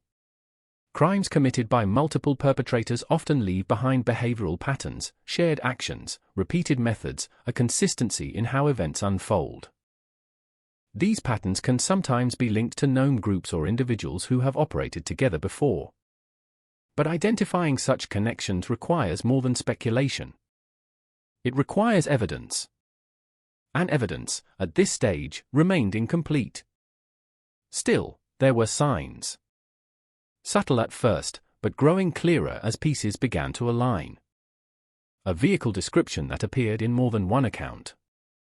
A location mentioned by multiple sources. Names, tentative at first, then repeated with increasing frequency. This is how investigations begin to shift. Not with a single revelation, but with a gradual convergence. Separate threads drawing closer together, forming something more coherent. The sense of randomness that defined the early stages starts to fade, replaced by the outline of a pattern. And within that pattern, the first real indications of who might be responsible begin to emerge. But that clarity does not come easily. It is built through persistence, through the willingness to follow leads even when they seem uncertain, through the discipline to question assumptions and re-examine conclusions. For the investigators working this case, the pressure was immense. Not just because of the nature of the crime, but because of what it represented. The public attention, the emotional weight, the need for resolution, all of it added urgency to every decision, every action. And yet, despite that pressure, the process could not be rushed. Mistakes at this stage could compromise everything that followed. So they continued. Interview by interview. Lead by lead. piece by piece.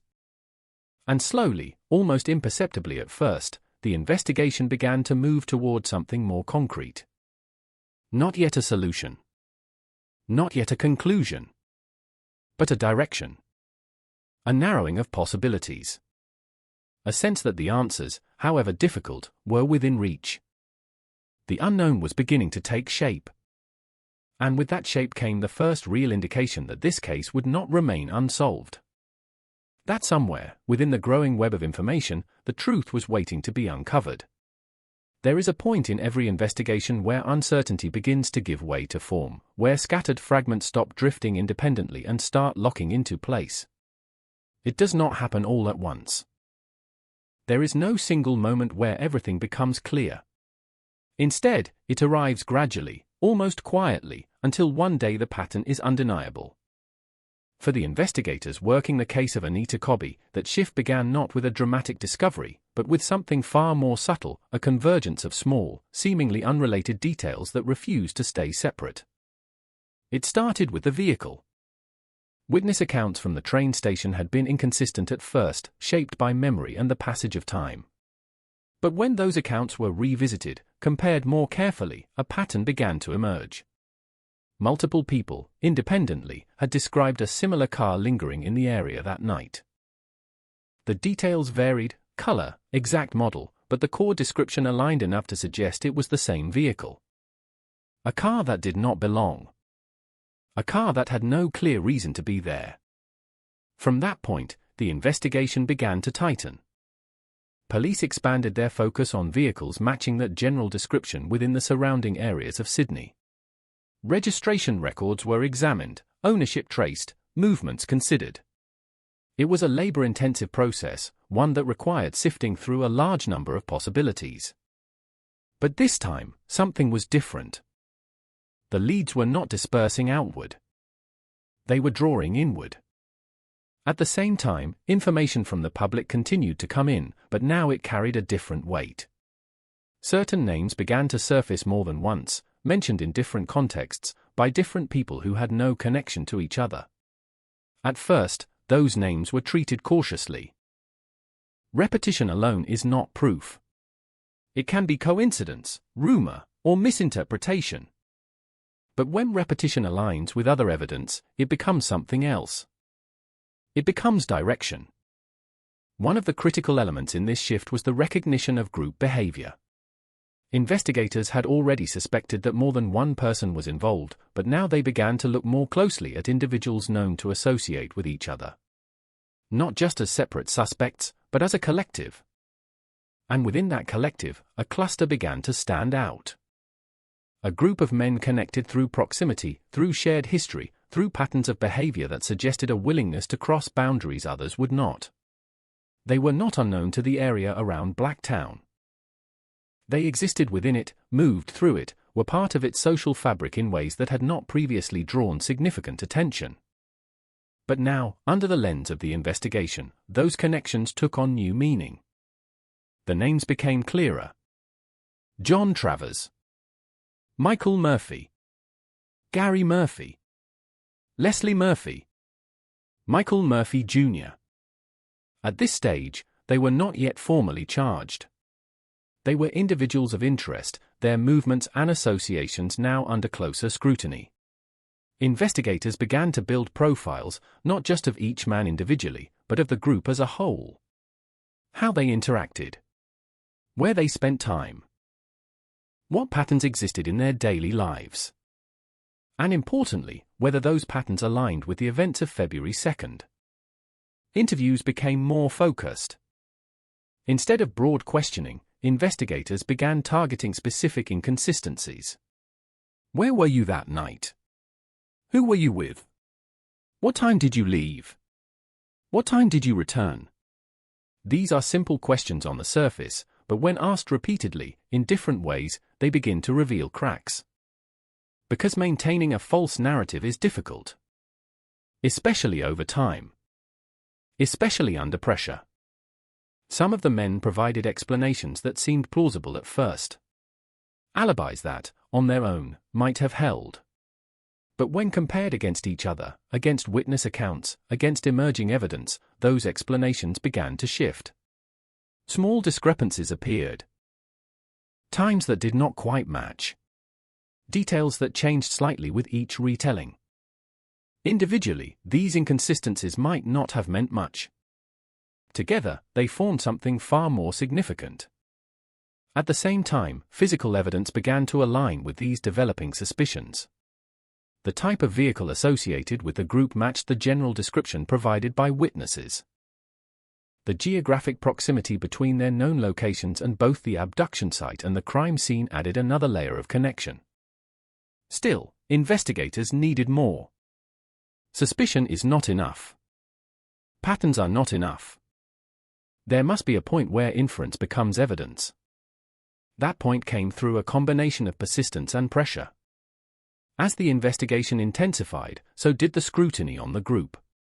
Their movements were tracked more closely. Their interactions observed. The sense that they were being watched, being evaluated, began to settle in. And that changes behavior. People under suspicion do not act the same way they did before. They become cautious, sometimes overly so. They talk less, or they talk more, trying to control the narrative. They contradict themselves without realizing it. They reveal information indirectly, through what they avoid as much as what they say. Investigators are trained to notice these shifts. To read between the lines. To understand that what is not said can be just as important as what is.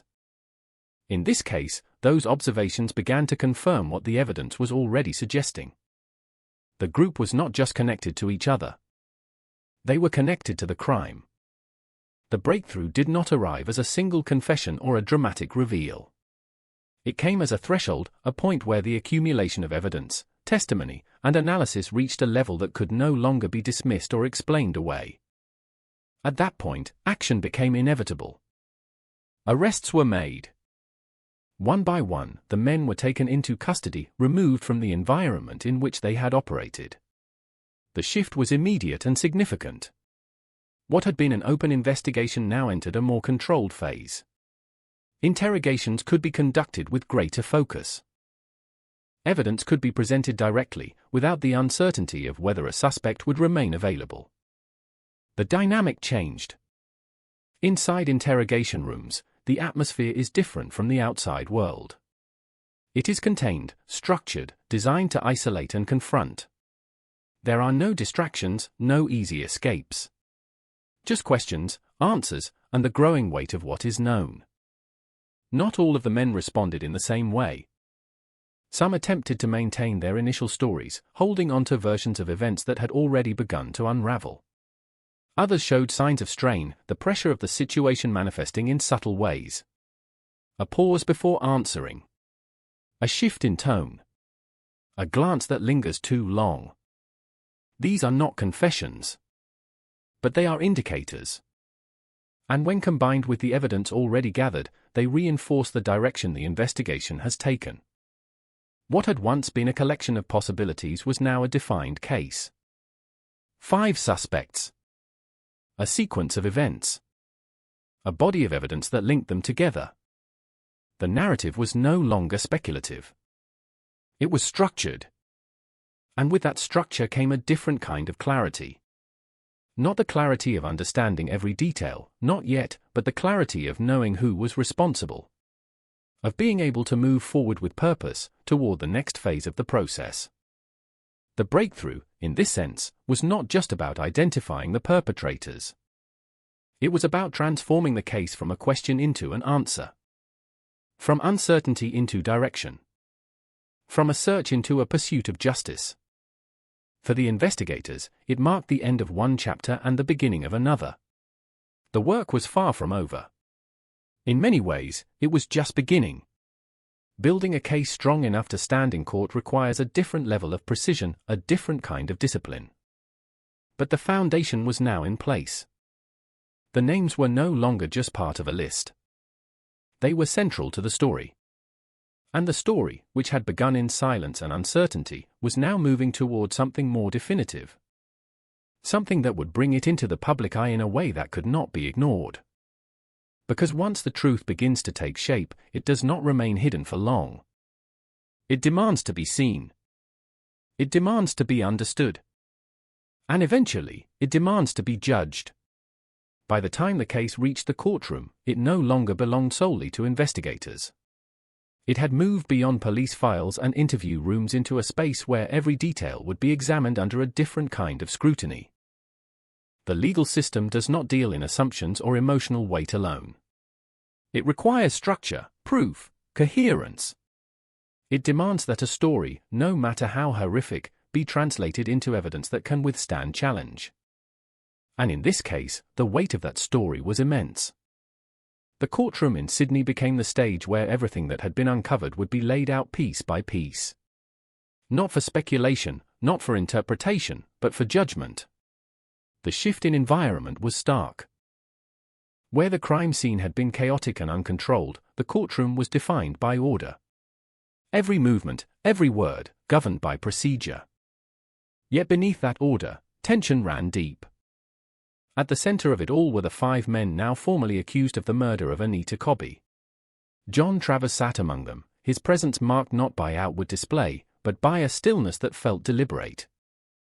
Beside him, Michael Murphy and his relatives, Gary Murphy, Leslie Murphy, and Michael Murphy Jr., formed a group that had once operated together in the shadows. Now, they were exposed, their actions no longer hidden, their identities no longer anonymous. Trials like this do not begin with revelation. They begin with framing.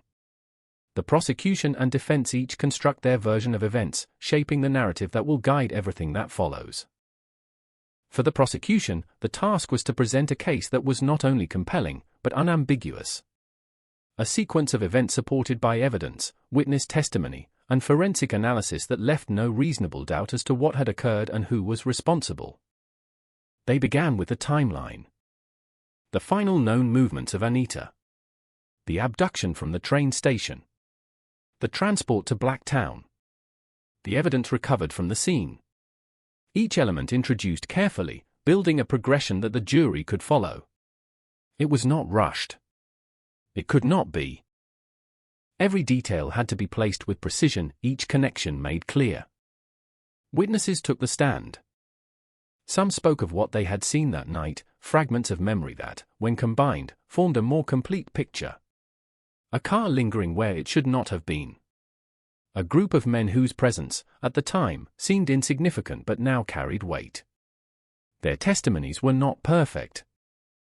Memory rarely is. But consistency across accounts strengthened their value, reinforcing the narrative the prosecution was constructing. Then came the forensic evidence. It does not speak in the same way witnesses do. It does not rely on memory or perception. Instead, it presents facts, measurable, observable, resistant to interpretation when properly understood.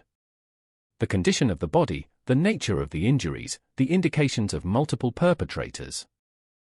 Each finding added another layer, another point of confirmation that this was not a crime of impulse alone, but one of sustained, collective violence.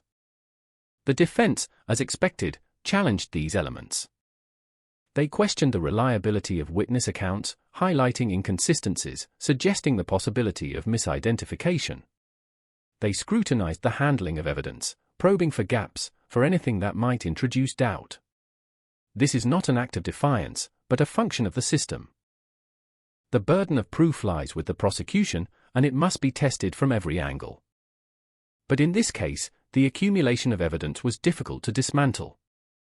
Each challenge raised by the defense was met with reinforcement from another source. A witness account supported by physical evidence. A timeline corroborated by multiple testimonies. The narrative did not rely on a single point of failure. It was built across many, each one strengthening the others. As the trial progressed, the atmosphere in the courtroom shifted. At the beginning, there had been a sense of anticipation, of uncertainty about how the case would unfold. But as more evidence was presented, that uncertainty began to fade. In its place came something heavier. A growing awareness of the full extent of what had happened, and of the individuals responsible for it. For the jury, the task was both straightforward and profoundly difficult. They were not there to feel. They were there to decide. To weigh the evidence, to consider the arguments, and to determine whether the prosecution had met its burden. It is a process that requires distance, even in the face of deeply disturbing material. Because the outcome must be based on reason, not emotion alone. Still, the human element cannot be entirely removed. The presence of Anita's family in the courtroom served as a constant reminder of what was at stake. They were not part of the proceedings in a formal sense, but their existence within that space carried its own weight. Every piece of evidence presented, every detail described, was not abstract to them. It was personal, immediate, irreversible. The defendants, too, remained present throughout. Their reactions, or lack thereof, were observed closely. Some maintained a detached demeanor, avoiding eye contact, offering little outward response to the proceedings. Others appeared more engaged, though not in a way that suggested remorse. It is often difficult to interpret such behavior. Silence can mean many things, and the courtroom is not a place where inner thoughts are easily revealed. What mattered, ultimately, was not what they felt, but what they had done. Closing arguments brought the case into focus. The prosecution revisited the evidence, not to introduce anything new, but to reinforce what had already been established. They traced the path from the train station to Blacktown, from the abduction to the murder, from suspicion to identification. It was a summation designed to leave no gaps, to ensure that the jury could see the full picture without obstruction. The defense, in turn, emphasized doubt. They highlighted uncertainties, however small, suggesting that the case was not as definitive as it appeared. This is the final effort to shift perception, to introduce hesitation where the prosecution has sought clarity. And then, the arguments ended. The case, in its presented form, was complete. What remained was the decision. Jury deliberations are, by nature, private. They occur away from the courtroom, away from public view, in a space where discussion can unfold without external influence. It is a process that can take hours, days, sometimes longer, depending on the complexity of the case and the level of agreement among jurors. In this instance, the weight of the evidence guided the outcome. When the jury returned, the courtroom fell into a different kind of silence. Not the uncertain quiet of earlier stages, but something more focused. Anticipatory. The moment before resolution. The verdicts were delivered. Guilty. For each of the 5 men. John Travers. Michael Murphy. Gary Murphy. Leslie Murphy. Michael Murphy Jr. The words themselves are simple, but their impact is not. They represent the culmination of the investigation, the trial, the entire process that began with a disappearance and led to this point. They do not undo what happened. They do not restore what was lost. But they establish accountability. They define responsibility within the framework of the law. Sentencing followed. Life imprisonment. Not as a symbolic gesture, but as a concrete decision. A recognition of the severity of the crime, of the need for a response that matched its gravity. The possibility of early release was removed. The sentence was intended to be final, to reflect the irreversible nature of what had been done. For the legal system, this marked the conclusion of the case. The process had run its course. Evidence had been presented, arguments made, a verdict reached. Justice, in its formal sense, had been delivered. But justice, even when achieved, is not the same as closure. The courtroom began to empty. Officials moved on to the next case, the next file, the next set of proceedings. The system, by necessity, continues. It cannot remain fixed on a single moment, no matter how significant. For those most affected, however, the story does not end there. It cannot. Because while the trial has provided answers, it has also confirmed the reality of what happened in a way that cannot be undone. The names of the perpetrators are now recorded, their actions defined within the legal record. The narrative is complete in a procedural sense. But the impact of that narrative extends far beyond the courtroom. And as the doors close on this phase of the story, what remains is not just the outcome, but the weight of everything that led to it. Some stories do not end when the verdict is read, and they do not settle when the courtroom empties. They linger, not because of what remains unknown, but because of what has been made painfully clear. The case of Anita Cobby is one of those stories. It does not fade into the background of history as a closed chapter.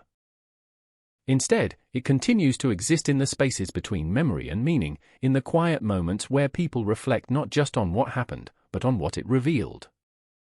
In the years following the trial, Sydney did not transform overnight into a different place, but something within it had undeniably shifted. The change was not always visible, not always spoken about directly, but it could be felt. In the way people moved through certain spaces. In the way late-night routines were reconsidered. In the conversations that took place behind closed doors, where fear was acknowledged in ways it had not been before. There is a particular kind of impact that comes from crimes like this. It is not limited to those directly involved.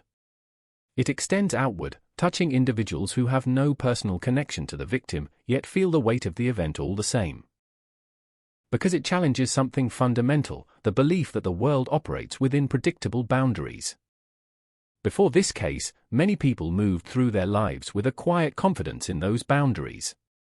Not an unrealistic belief that nothing bad could ever happen, but an assumption that certain places, certain routines, carried an inherent level of safety. That assumption did not disappear entirely after Anita's death, but it was altered.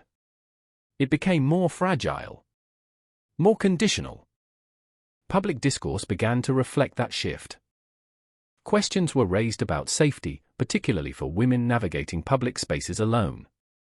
Discussions that may have once been abstract became immediate, grounded in a specific, undeniable example. It was no longer a hypothetical concern. It was something that had happened, something that could not be dismissed or explained away. At the same time, there was an increased focus on the nature of violent crime itself. Not just the acts, but the individuals who commit them, the circumstances that allow such actions to take place. The case forced people to confront uncomfortable realities about human behavior, about the capacity for cruelty that exists in certain conditions. These are not easy conversations. They do not lead to simple answers. But they are necessary. Because without them, the impact of the crime remains incomplete, confined to the event itself rather than extending into the lessons it carries. For Anita's family, the passage of time did not diminish the loss. Time changes the way grief is experienced, but it does not erase it. It becomes part of life, integrated into daily existence in ways that are both visible and invisible. There are moments when it feels distant, almost manageable, and others when it returns with full intensity, as if no time has passed at all. What the trial provided was not healing, but clarity. A definitive understanding of what had happened, who was responsible, and how the system had responded. That clarity can offer a form of stability, a way to anchor grief in something concrete. But it does not restore what was taken. It does not fill the absence left behind. Anita's name, over time, became more than just a reference to a single event. It became a point of reflection, a reminder of both vulnerability and resilience. The way her story has been remembered is not solely tied to the violence she endured, but also to the life she lived before it. The balance between those two aspects is important. Because without it, the narrative risks becoming one-dimensional, defined only by tragedy. But she was never just a victim. She was a person whose life held meaning long before it was interrupted. And that meaning continues to shape how her story is told. The broader impact of the case also extended into the legal and societal framework. It contributed to ongoing discussions about sentencing, about the adequacy of existing laws in addressing crimes of extreme violence. At the time, Australia had already abolished the death penalty, and cases like this reignited debates about whether that decision fully addressed the public sense of justice. These debates are complex, often driven by emotion as much as by principle. There is no consensus that satisfies everyone, no single approach that resolves all concerns. But the fact that such discussions took place is significant. That the case had moved beyond its immediate context, influencing how people thought about justice itself. Law enforcement practices, too, were examined.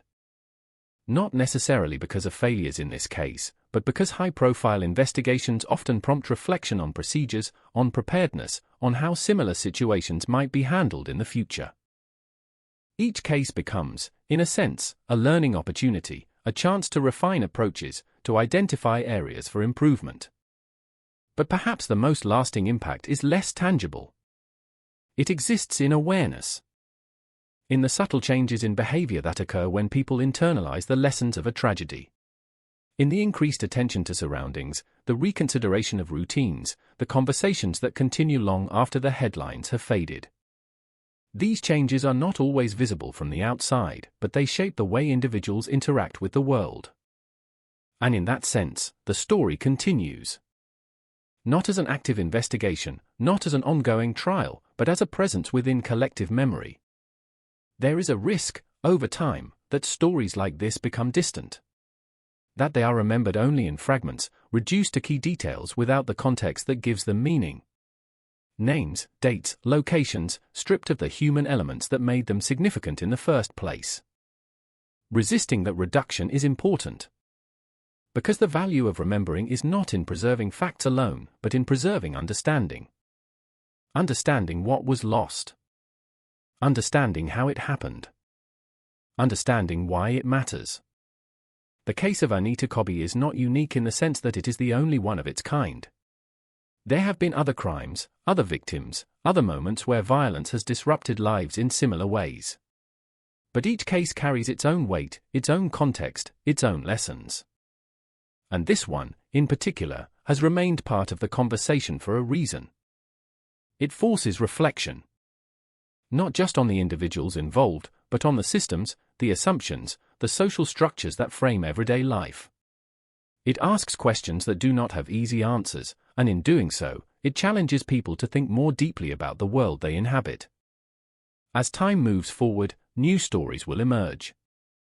New cases will capture attention, new events will shape public consciousness. This is inevitable. But the stories that endure are those that resonate beyond their immediate context, that continue to hold relevance even as the world changes. This is one of those stories. It does not demand constant attention, but it does not disappear either. It remains, quietly, in the background. A reminder of how quickly normal life can be disrupted. Of how important it is to recognize both the strengths and the vulnerabilities within society. And of the responsibility that comes with that recognition. Because remembering is not just about the past. It is about what we carry forward. And how we choose to respond to it. Even after everything has been documented, even after the verdict has been delivered and the names of the perpetrators have been recorded into history, there remains a final layer to this story that cannot be measured in court transcripts or investigative reports. It exists in the quiet spaces that follow catastrophe, in the way a community recalibrates itself around something it never expected to experience. The case of Anita Cobby does not simply end with justice being served. It continues in the way people understand vulnerability, in the way they reassess what it means to move through the world with trust. In Sydney, life did not stop after the trial. Buses still arrived on schedule. Hospitals still operated through the night. Train platforms still filled and emptied with the steady rhythm of daily life. But something subtle had changed beneath that surface continuity. People looked at familiar places differently. A station platform at night was no longer just a waiting area. A quiet road on the edge of suburbia was no longer just a shortcut home. These spaces had acquired an additional layer of meaning, one that could not be easily ignored. This is how trauma often reshapes a society, not through visible collapse, but through quiet recalibration. The rules of perception shift. What once felt neutral begins to carry caution. What once felt automatic becomes deliberate. People do not necessarily live in fear, but they live with awareness in a way they did not before.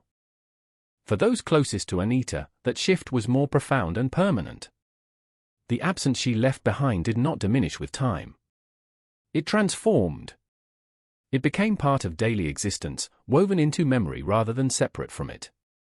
There are no clean endings in cases like this.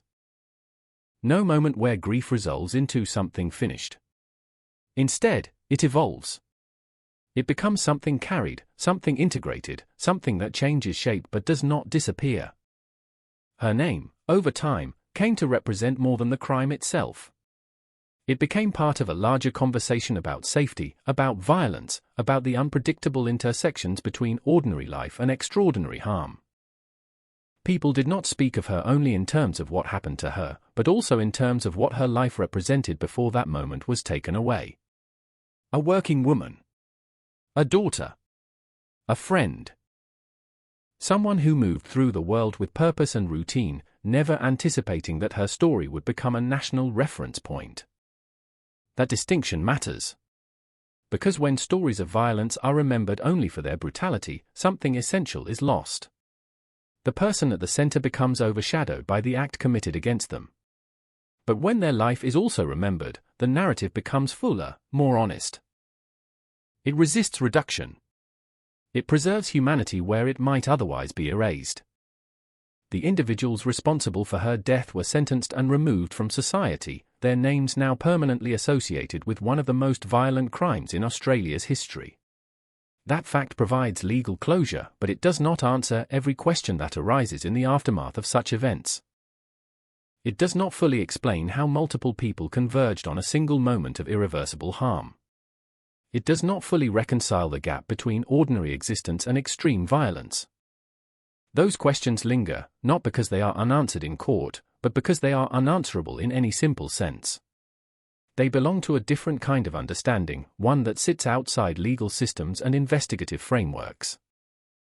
They belong to the broader attempt to understand human behavior itself, with all its contradictions and limits.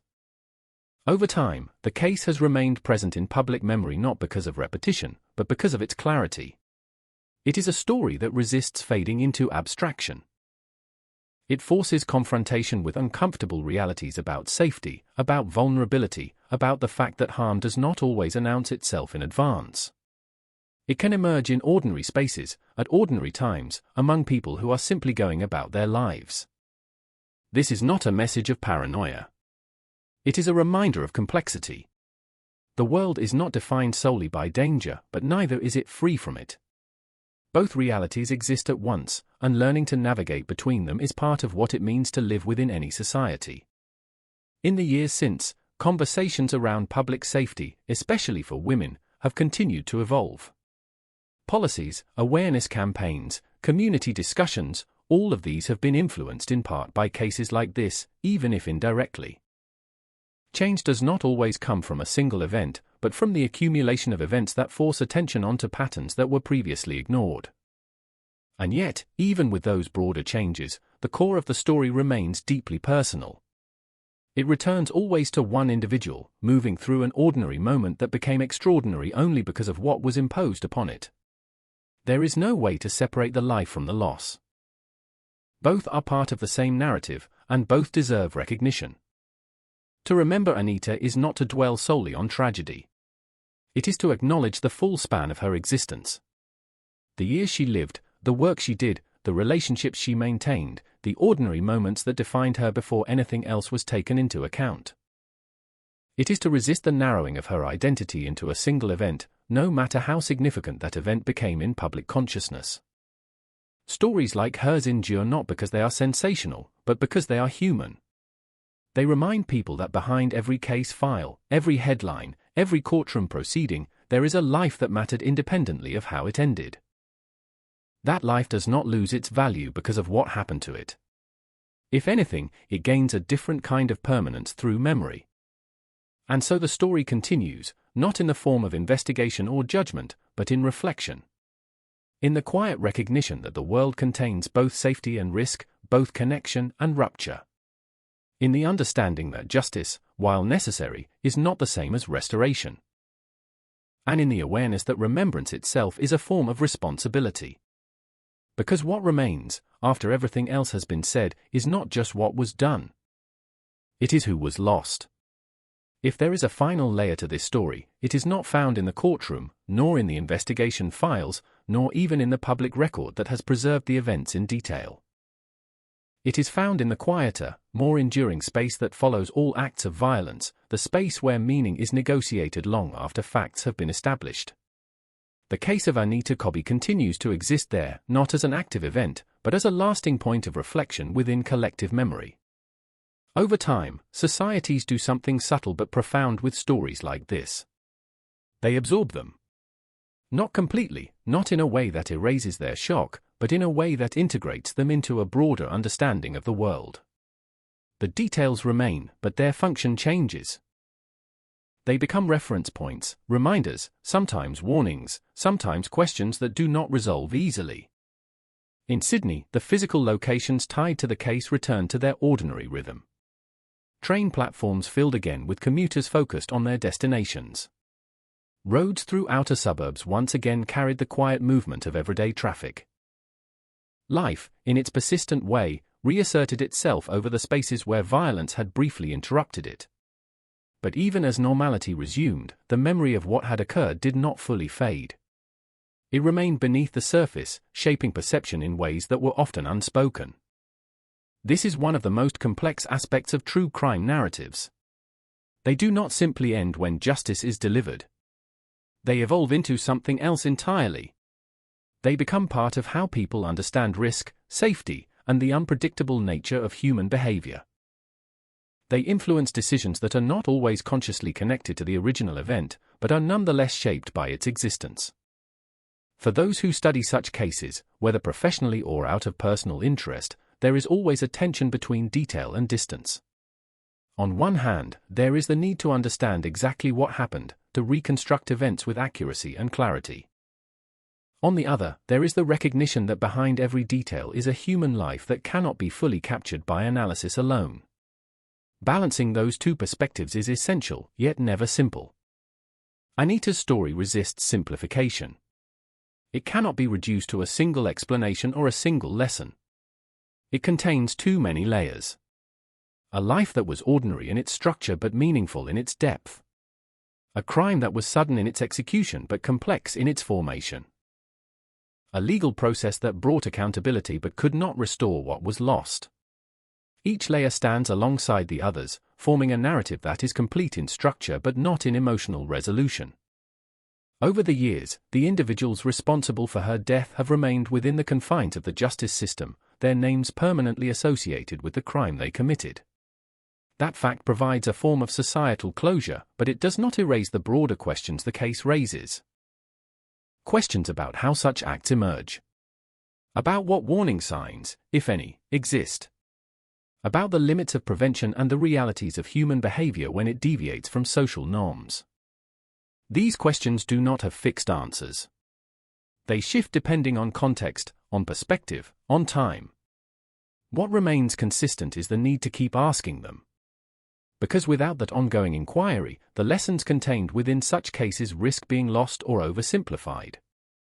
For the public, memory functions differently. It is less structured, more emotional, often tied to moments of renewed awareness rather than continuous reflection. A documentary, a news retrospective, a conversation triggered by unrelated events, these are often what bring stories like Anita's back into focus. Each time that happens, the narrative is briefly reactivated, re-examined, and then placed back into the broader archive of collective experience. But even outside those moments, the impact persists in quieter forms. In the way people think about vulnerability in public spaces. In the way safety is discussed in households, workplaces, and communities. In the awareness that ordinary routines, while essential, are not entirely insulated from unpredictability. This awareness does not need to manifest as fear. In fact, when understood properly, it rarely does. Instead, it becomes a form of attentiveness. A recognition that while most days proceed without incident, the absence of incident is not something that can be taken entirely for granted. It is maintained through a complex combination of social structures, individual choices, and collective responsibility. The importance of remembering Anita Cobby lies not only in acknowledging the tragedy of her death, but in preserving the fullness of her life. She was not defined by the moment in which it ended, but by the years in which she lived, worked, cared for others, and moved through the world with intention. That broader context is essential. Without it, the narrative